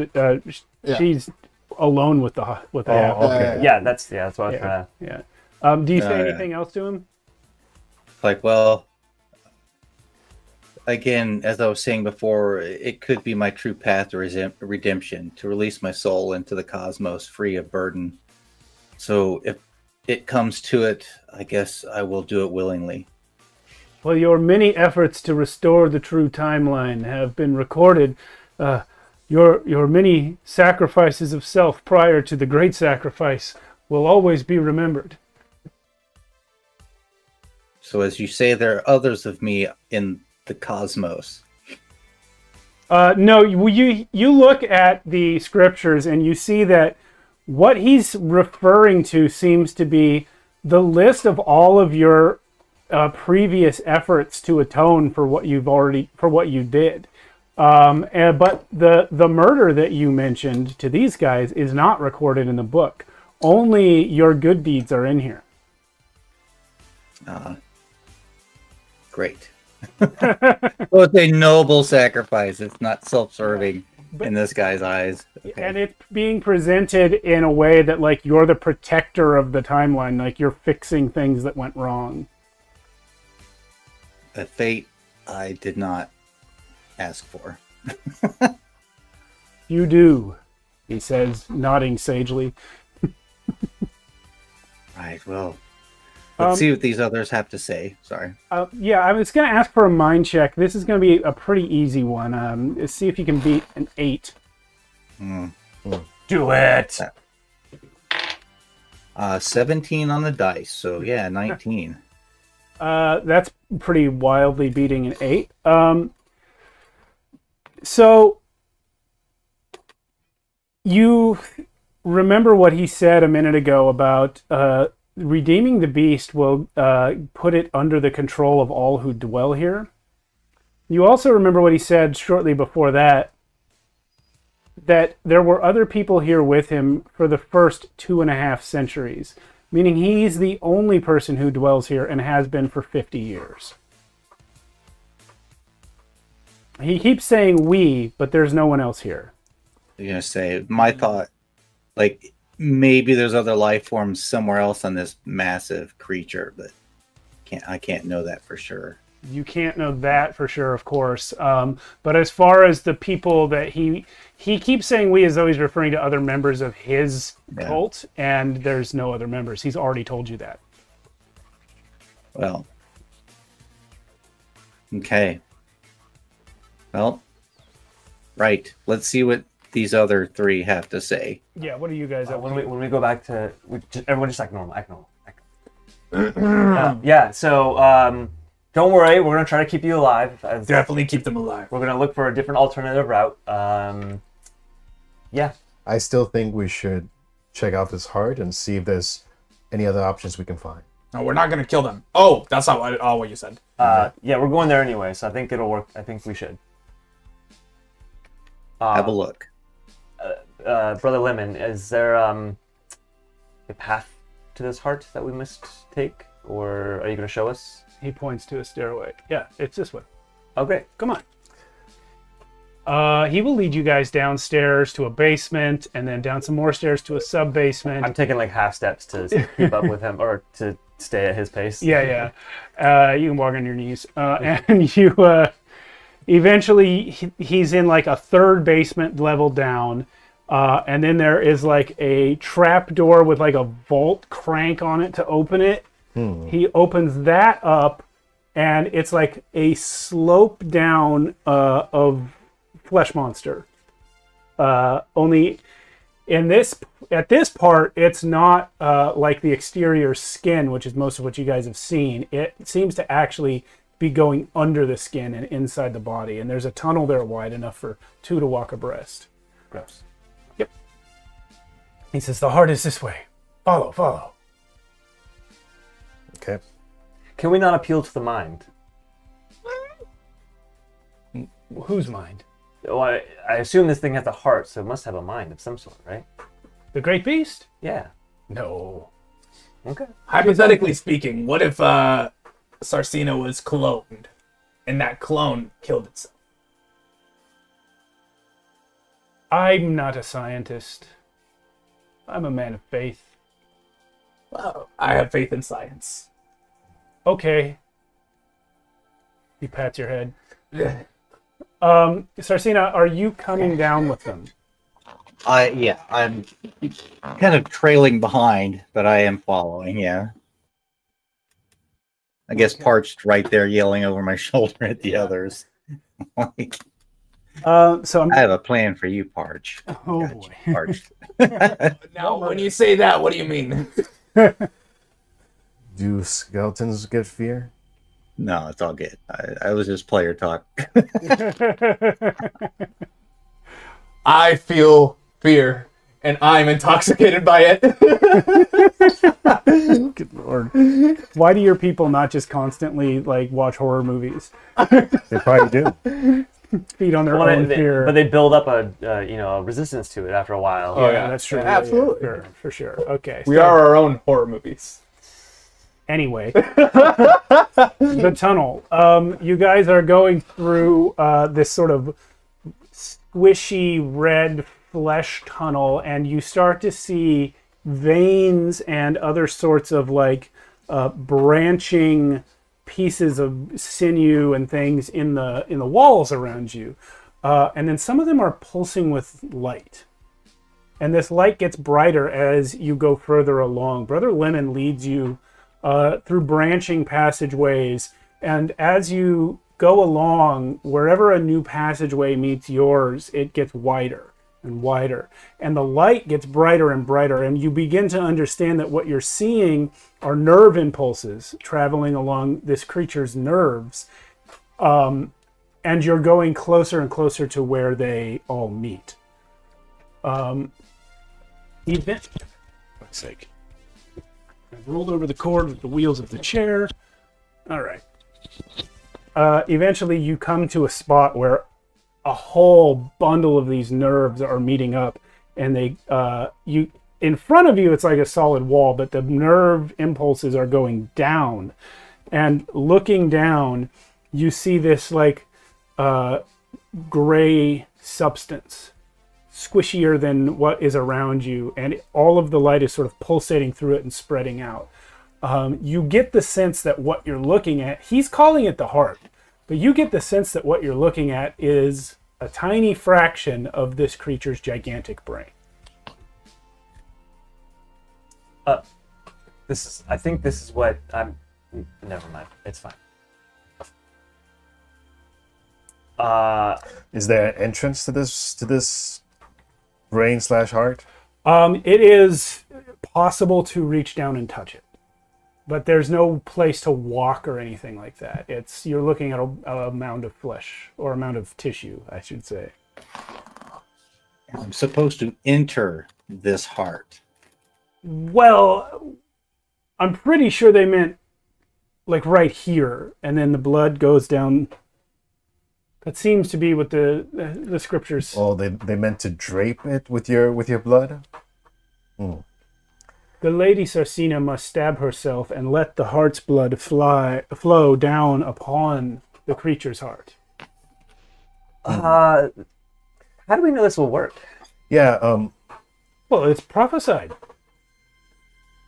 Prophesied by who? Do you with all due respect, do you have a book of your faith that I may see? Oh yeah, he's been showing it to you guys the whole time. Okay, I want to look at the book and I want to read exactly what the prophecy said and how they came about this. Okay, so it's couched in flowery language. You don't have time to. I mean, it's a thick book. You don't have time to read the whole thing, but he will show you the page that you're looking for. I'm like, can you show me where it says this, please? Yeah. So it's couched in like flowery language, but it does say exactly what he said, that the Lady Sarcina will appear, and it gives a certain time and date in the reckoning of this weird place that you're in, and that she will be carrying one of her companions. And that's why the cathedral was built where it was, because they knew where you guys were going to come around the corner. And then it says the Lady Sarcina will make, after her many sacrifices previously, will make the great sacrifice, and describes the knife, which he actually has brought with him. And it's a ceremonial dagger. And yeah, it's probably in like a cloth. Well, that settles that. Yeah. Well, he has he tells you that the religion that has sprung up from these scriptures has sacrificed many creatures previously, and sometimes it gets them minor control of the beast, but not until Sarcina's blood hits it will they have full control of the beast permanently. And specifically, Moldimore wants to ask, when you say control, do you just think and it does it, or is it like is this like something you touch, or? Well, the small levels of control that we have had previously, we are able to stand right here, specifically in this spot, and touch it, and then we can communicate with it and tell it what to do, and it will obey. After the sacrifice. Yeah, but it doesn't last long when we sacrifice lower creatures. So my question is, does it have to be that dagger? What if I use some other instrument to stab my own heart? Mechanically, I don't think there would be any difference to the beast. Again, I'm not a scientist. The dagger is left to us by he who wrote the book, and therefore this is the dagger that we always use. Wait, so who wrote the book? A man wrote the book? Yeah. Typical. Killing off women. Well, he did Is say the oh, sorry. he did say there were many sacrifices before. They were probably of many genders. The book was written by an Ebenezer Crow. Do you know this person? I do know this name. He was the man I was trying to prevent from reaching a summit of sorts, and thus the trail that led to the murder and the crashing or grounding of that ship on its way to this summit. Ebenezer and I have exchanged letters, I guess you'd say, while I was in prison.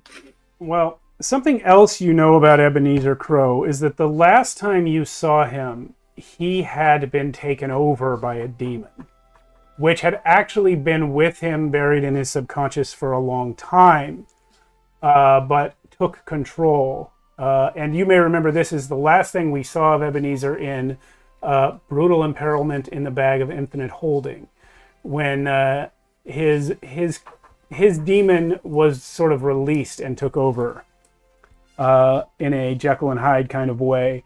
So Sarcina, you don't know whether Ebenezer wrote this himself or whether that creature using his body did.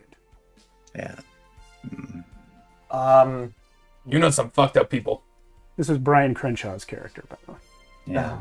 Well, One more sidebar? Excuse us, one more time. Who are you sidebarring? This is a small tunnel. Yeah, can you go walk? You want me to go? Yeah, just walk to the other end of the tunnel. It's not, Plug your ears. Yeah. This is for Sarcina. You know, this is my home. I live here.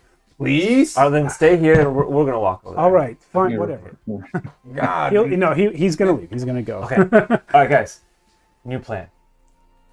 He did say he sacrificed creatures in the past to get minor control. What if we sacrifice him instead and just get enough control to release our ship? And that's all. And then we leave. I like this idea. I don't feel comfortable with murdering another person at this point in my life. You don't have to do it. It's fine. Whoa. All of a sudden you're not cool with murder? We'll have the mermaid do it. The merman. Yeah, I'll do it. Wait. Sorry, this person who made the book, Sarcina, do you know when this happened? Or is there any idea? I can't say. I mean, we traveled for a time together before his darker nature emerged. He may have written it before or after. It's hard to say. If it were after, I would be afraid that giving control of this beast to anyone could be detrimental. Because why would he go through all this trouble to make this book and everything? Because I wonder if he's here somewhere. You know, why would he go through all this trouble if this is some kind of revenge if he can't see it happen? Don't know. What if he is? But there's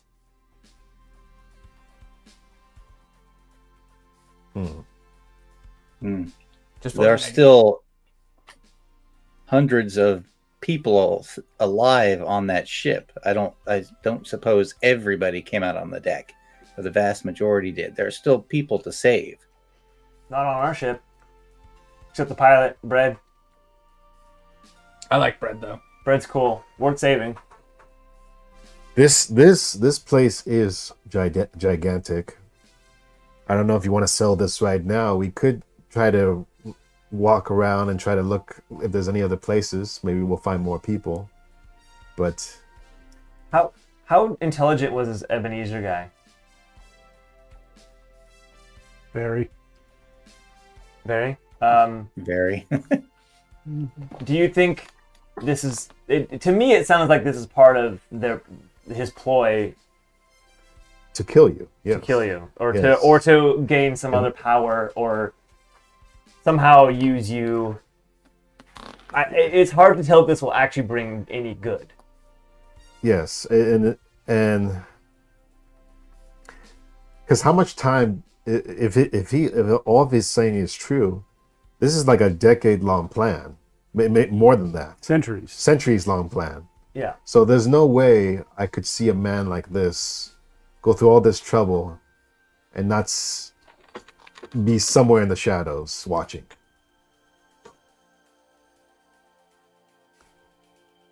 What do you think?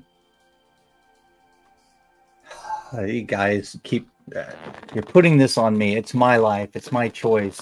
If it means sacrificing to save you and get that ship moving. But it could be a lie, Sarcina. This is called just be a ploy just to kill you. Or a greater evil can be unlocked. Which we don't want to put on you either. So what we need is more information, I feel like. Yes. We need more information. Mm-hmm. How do we... Let's ask more about the beast. Let's do that. Are you gonna do that? Any objections? No, not for me. I'm prepared to do something rash right now. Okay, let's ask about the beast and then we'll be rash. How about that?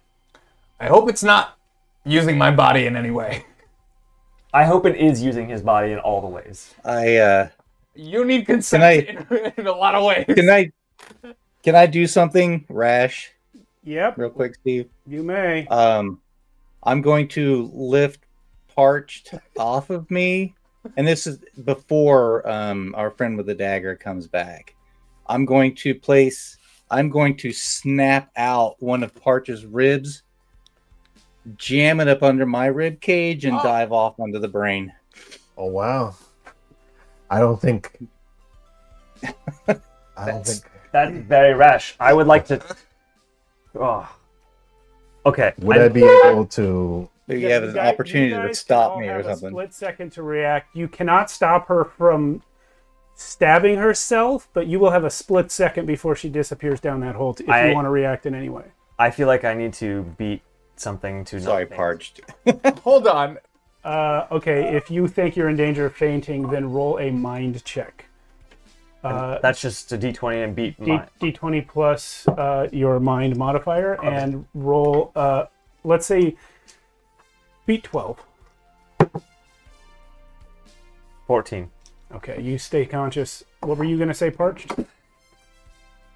I apologize as I crack one of his ribs. Is there some sort of initiative in this game or anything? There will be, but this is just a quick reaction moment. Jewelry falls out of the rib when you break the rib. Just jewelry. It was hollow and filled with jewelry. I have a pearl necklace. Okay. Worth 50 gold pieces. So yeah, that falls out. Since I don't faint, I would like to try to stop him. Okay. I mean, I'm gonna try to stop her too from jumping in. Yeah. So let's say, how are you trying to stop her? Is it just like a giant hole she's just trying to jump into? Yeah. I try to jump up to her and grab her and push her outside the hole. And then I'm gonna. Oh, you're like jumping through the air and grabbing midair. Yeah. It's not a giant hole. It's maybe 4 feet wide. Yeah. So I'm just okay. Well, I'm trying to jump and push her so that she doesn't go through the hole. Okay. I guess I'm gonna verbally try to stop. Okay, that's not going to work. Okay, She's cool. already stabbed herself and is falling. So you make an agility check. If you pass the agility check to hit her, then you will make an opposed brawn check against her to see if you can push her where you want her. Can I blow my conch of sea translocation for water to appear down there? Let's do this first. Yeah. Then maybe. That's a 6. You miss. She is slippery. Now, what's it do? Conch of translocation, once per session, 1 square meter of sea squirts out water, sea, life, and all.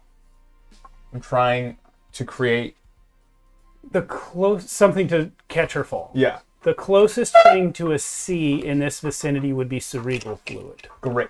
It will fill the hole now. Sarcina, okay. I'm going to have you do an agility check to see if you get this off before she hits. You could also just...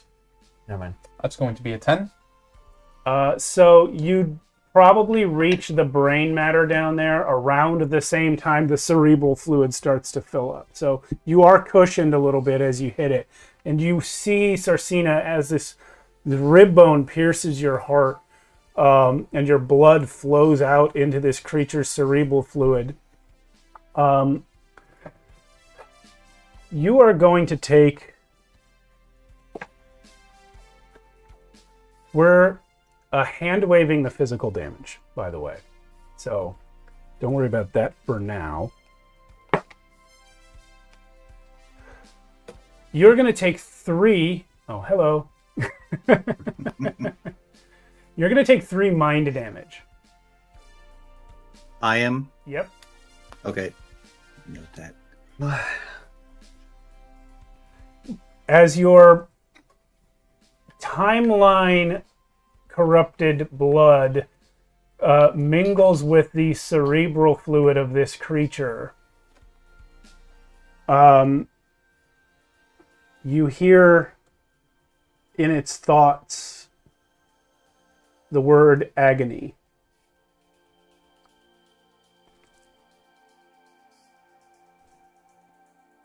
And you have a vision of your homeworld. Oh. You have here a moment of frozen time. This being, believed to be a mindless beast,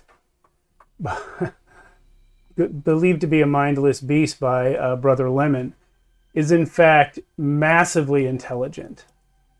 It is essentially a god, and the reason no one anywhere knows what it is because at some point in the past, this demon controlling Ebenezer Crow began lying to everyone about it.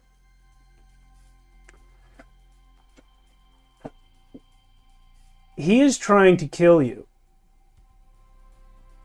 And he is trying to give control of this entity to this church that he is the founder of, in order to use it to wipe your house from the timeline. Oh. And conquer Ebenezer Crow's own homeland, the Ascendant Nation of Ajahai. This creature is Ajahai. And he is enveloping the planet Agony.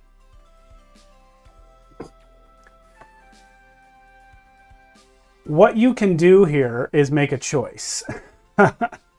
This thing is so powerful, it can use its mental energy to rewind 10 seconds. Oh, that's just unfair. Yeah. Prince of Persia time, right? Yeah, Prince of Persia time, exactly. But time's frozen, so I'm up there like yeah, you frozen. guys are frozen. You're frozen midair. You're frozen with your conch. But Sarsina, basically, you have some frozen time here to communicate with the being, ask it questions, and decide what to do. It is paralyzed with fear, and you now know that the source of its fear is your own arrival. Because it knows that your blood will grant Brother Lemon permanent control of it. Mm. But you are now in perfect telepathic communication with it. I will apologize for what I just did. I thought I was doing the right thing. I would like to set that right and reverse to the instant before I did this and not do what I have done. Okay. But what can we do to save the planet at Acheron, or I forget what you said. Your planet is Agony. Agony, yeah. If you thwart the plan to take control of the creature, then you will be saving the Ascendant Nation of Ajahai. And you will need to basically, if you get Brother Lemon and his cathedral out of here, the creature will have its will back. Okay. Right. Yeah. Brother Lemon's got to go. So he's going to rewind time. Your mental damage is going to remain. The physical damage of stabbing yourself is undone.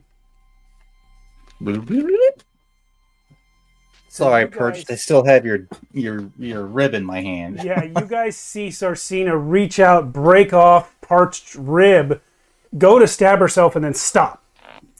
Yeah, we're like, whoa, whoa, whoa, what are you doing? Give that back to me. And please put that the jewel back where it came from. I was you can do that. Mostly joking about using Parched here. Yes, don't do anything rash. We should probably talk, like I said, like I was just saying, we need to go talk to him about what this beast is and get more information first. We've got to kill him. We've got to take him out and destroy the church. Yeah, it's like we were talking about. The beast? Kill the beast? What's his face? Brother Lemon. Lemon, I'm sorry. At that, we are now entering initiative. Brother Lemon is down the hallway from you guys. So, in this system, you have fast turns and slow turns. If you take a fast turn, you get 1 action, but you go near the top of initiative. You take a slow turn, you get 2 actions, but you have to go after everyone who took a fast turn. Players go before NPCs. Who would like to act fast? Well, how far is he from us? He is about 30 feet and has begun running towards you with the dagger. He has something in his other hand you can't see yet. I will. I think hearing this information and kind of, I think I believe Tanis. So I'm gonna take a fast action. Okay. Yeah, I'm gonna take a fast action too. Can I take? I want to take a. You hold an action in this game? Well, no, because there's not really an initiative order. What do you want to do exactly? Well, I was just gonna wait till he gets close enough and then attack him. Oh, yeah, you can do that. So fast, I guess. Well, if you're going to wait for him to go first... So, you want to take a fast action, but do it after he gets close. Yeah, it's a fast action, sure. Yeah. So then your action will be your attack when he gets closer. Yes. What about Sarcina? I'm going to act slow. Basically, I'm going to return the rib to parched and draw my ray emitter when my time comes. Okay. He is gonna act slow because he wants to run up and stab Sarcina. So it's going to be 2 actions. That means you 2 are going before him because you're acting fast. In either order is fine. I'll go first. Cool. Yeah. So I say, Sarcina, get back, get behind us, and I turn and I'm gonna fire my crossbow at him. Do it. How do you attack in this game? D20 plus your... I have a crossbow. So it's agility then, yeah. It's just your agility score. Medium weapon, damage, armor, piercing, brutal, reload, precise. Yeah, the damage is going to be on the weapon, but the attack is your agility. Copy.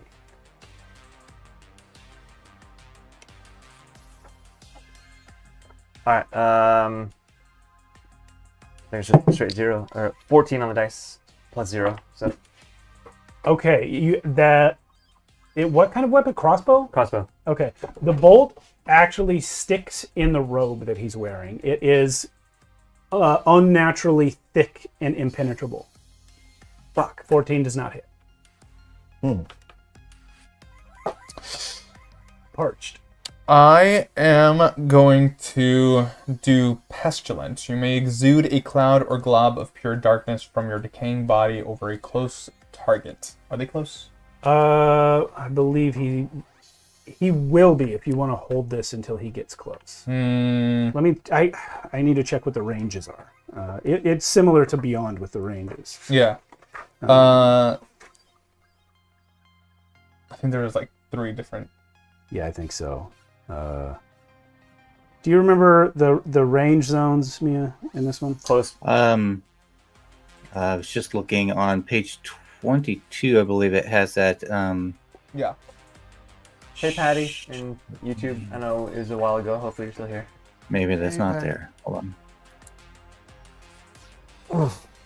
Yeah, because I thought it used zones too, like melee, close, and then far. Yeah, I believe it does. I'm positive it does. I just don't know where to find the list of what the zones are in the book. But we'll say close. I said he was 30 feet away, so we'll say that he's close. Yeah, you can just do it. Cool. In that case, I got with a successful agility check against their defense. Okay. You deal 2d6 psychic damage. That is a 17. That hits. So 2d6 psychic damage. So that's 10 psychic damage, and it deals 1d4 brawn damage to myself. I rolled a 3, so I take 2 damage. Ah, that is a nasty one. Real quick. I'm sorry, I got 15 on the roll, by the way. I got a +1 for the crossbow being precise. Oh, then you hit him. Oh. We'll finish damage. his. Yeah, finish his, and then you roll damage. And just real quick, the distances are on page 21, over on the right-hand side.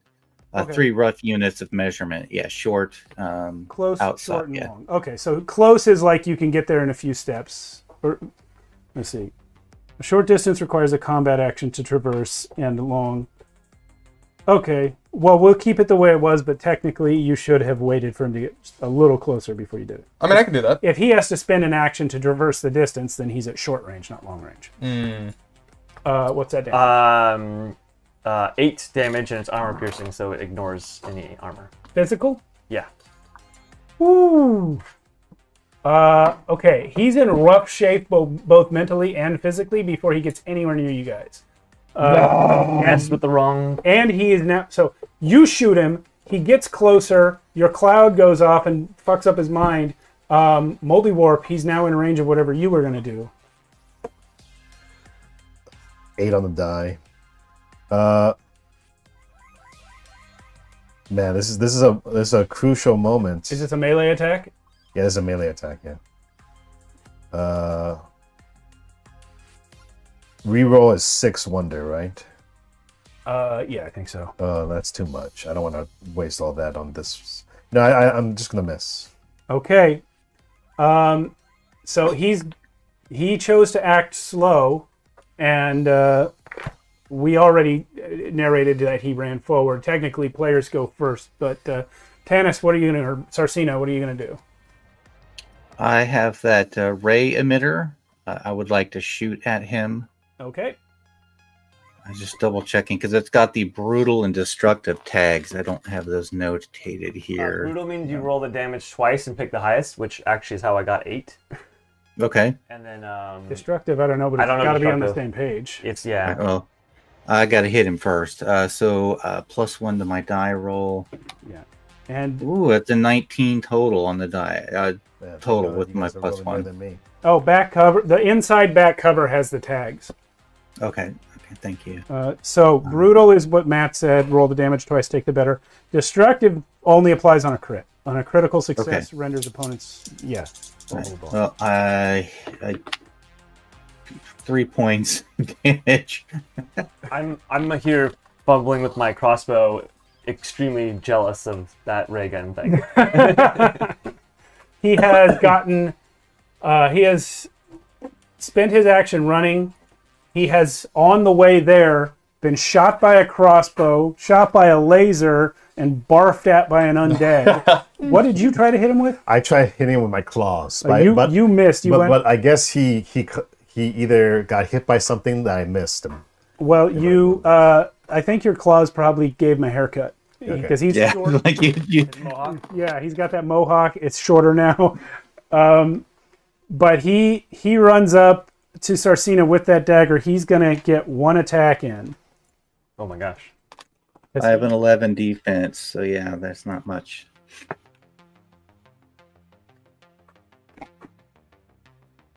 Okay, well, he does crit you. Oh. Really? Yeah. Really? Max, verify. It's a natural 1. No, I'm kidding. It's a natural 20. I believed you. I know you wouldn't pull that. You wouldn't pull that nonsense. But yeah, go ahead. Go ahead. I don't remember what crits do in this system, though. That's what I'm looking. Oh, You roll max damage. Natural 20 is. It does not In exist. combat, it means your attack deals maximum damage. So that's going to be 8 damage physical. Oh, damn. Okay. You have more than 8, right? Well, I have an affinity to minus a little bit of that, but yeah, that hurts. On your armor. that hurts. All right. Yeah, I have a buffer on my physical. I need to double check that. I apologize again. Damage buffers. These are points to be given ability beyond, for example. Okay, it's to avoid trauma. Okay. So you're hurt, but you still have some brawn, right? Yeah, so 8 minus 1 because of my affinity, so yeah. All right. I have 3 brawn left then. Okay. Yeah, by the way, for any viewers who don't know the system, damage goes directly against your ability score. So the ability scores are brawn, agility, and mind. So Mia's literally getting weaker from this damage, or her character. Yeah, so I'm like minus a huge minus right now. I stagger backwards from the blow, teeter on the edge of this platform. Yeah. Yeah, and he was aiming for your heart. Obviously, he didn't one-shot you, so he probably just dealt a big slash against your ribs there. And now we're back to the top of the initiative order. Who would like to go fast? I assume he's close now, right? Yes. Yeah, I'll go fast. Okay. Does it take an action to change weapons? No. Fast. I'll do a general action. Okay. You mean like 2 action slow move, slow turns? Yeah. Okay. And Sarcina? I'm going to go fast. Okay. Sounds like everyone except Parched is going fast. Brother Lemon is also going to go fast. So he'll go after the 3 of you, but before you. All right, let's see. I've been rolling bet all day. Let's see. 10 on the die. That's...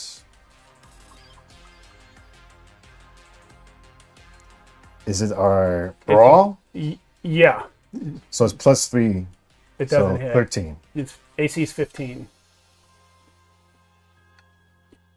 Who's next? I'll go next. Okay. Yeah, so seeing that he's in close combat now, I'm gonna basically lower my crossbow and draw my rapier. Okay. On guard, and I'm gonna send in an attack. All right. It's precise. I get a +1. 13.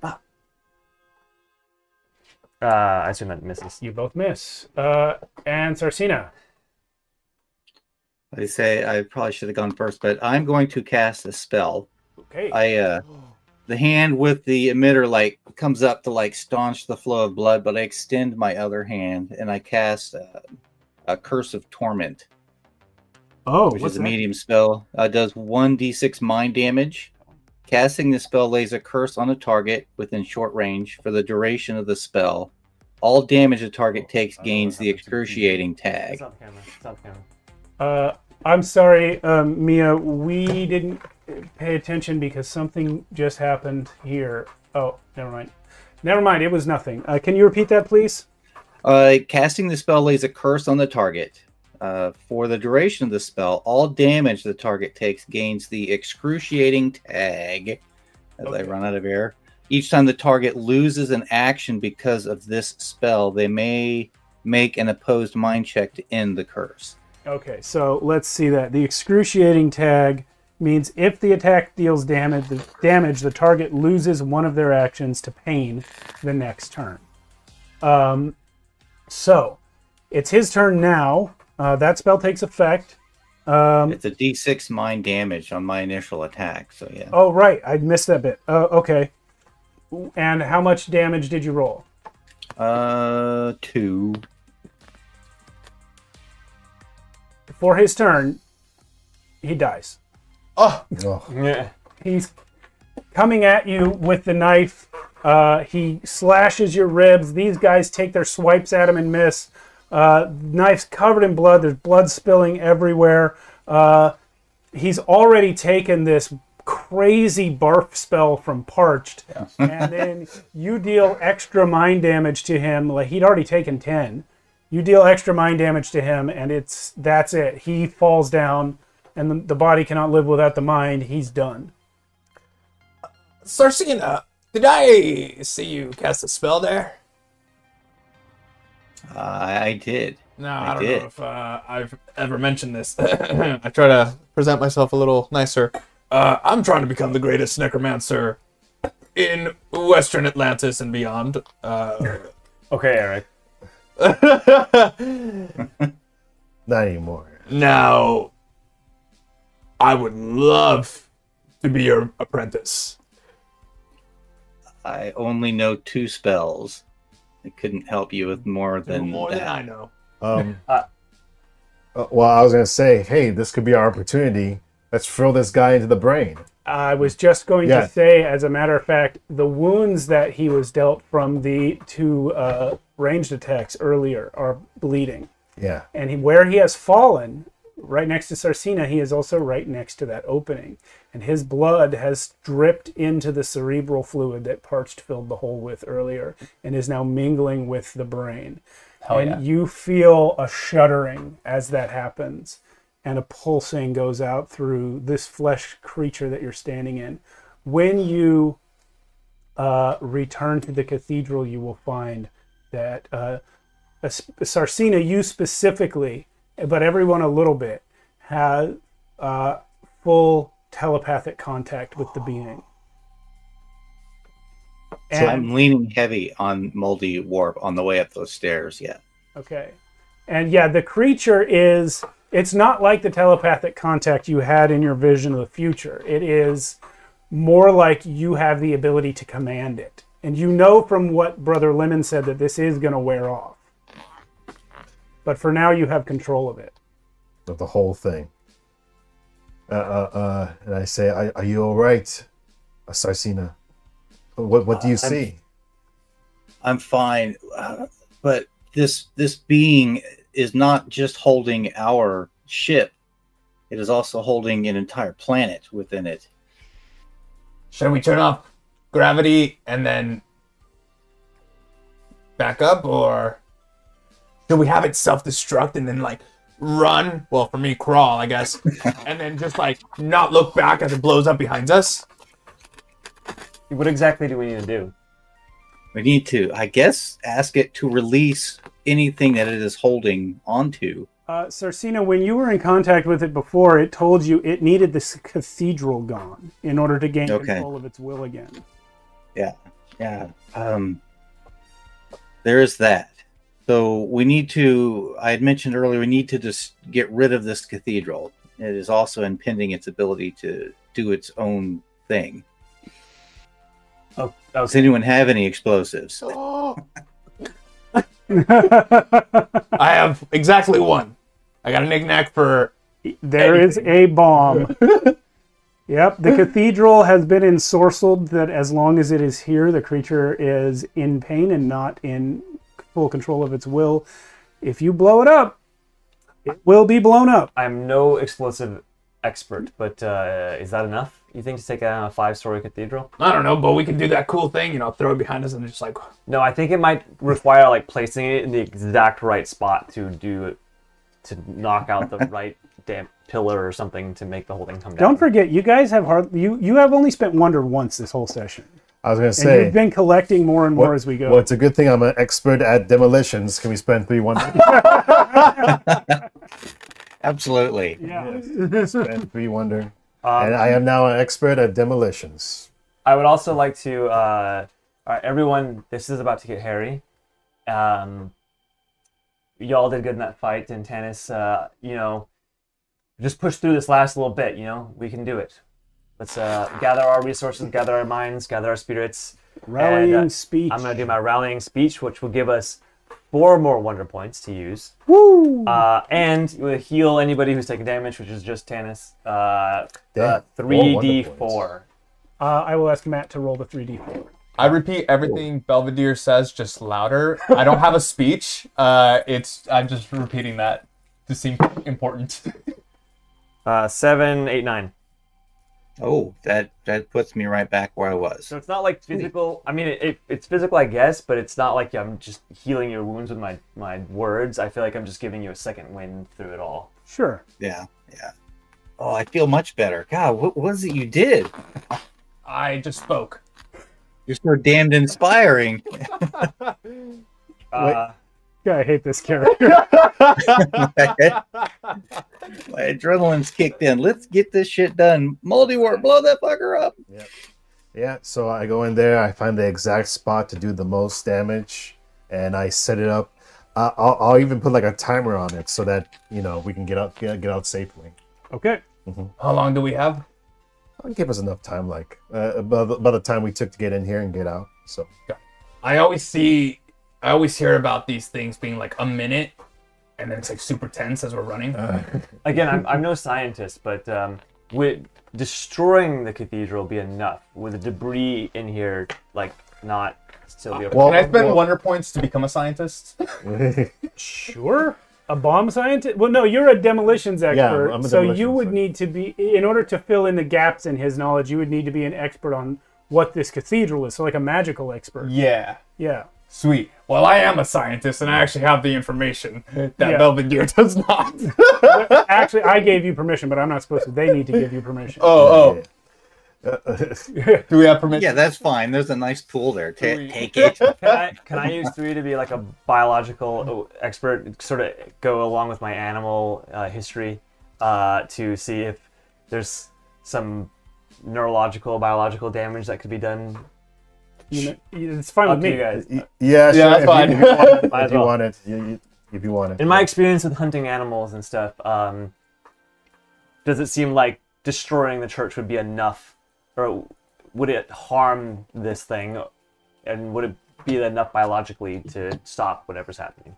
Okay, so here's what you I guess know. which is also what you're doing Yeah. from a magical standpoint. Moldy Warp is able to set up the bomb in a way that will be safe to detonate from a distance, and that he knows for sure will destroy this cathedral. Parched, you know that the spells on the cathedral will be broken when the stone they are bound to is shattered by the bomb. Sir Belvedere, you know that relative to the size of this creature, this explosion is less than a fly landing on it. Great. Yeah. So the debris would just be like nothing. It'd be nothing, and probably will just be dissolved over time, whatever the time scale of this creature's lifespan is.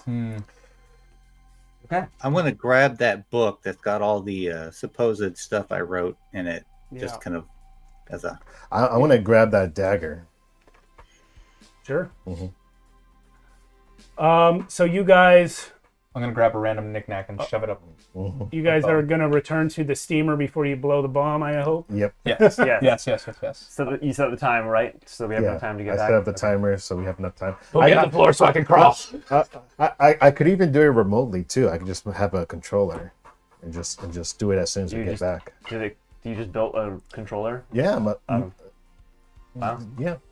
Well, Well, or the timer. If it makes more sense, I could do timer. maybe parts just had some components you were able to use. Yeah, there you go. I know. I was impressed. I don't know where you keep it. Deep in my holes. You don't have the- holes. in You the are empty- all holes. Yeah, so you get back to the ship.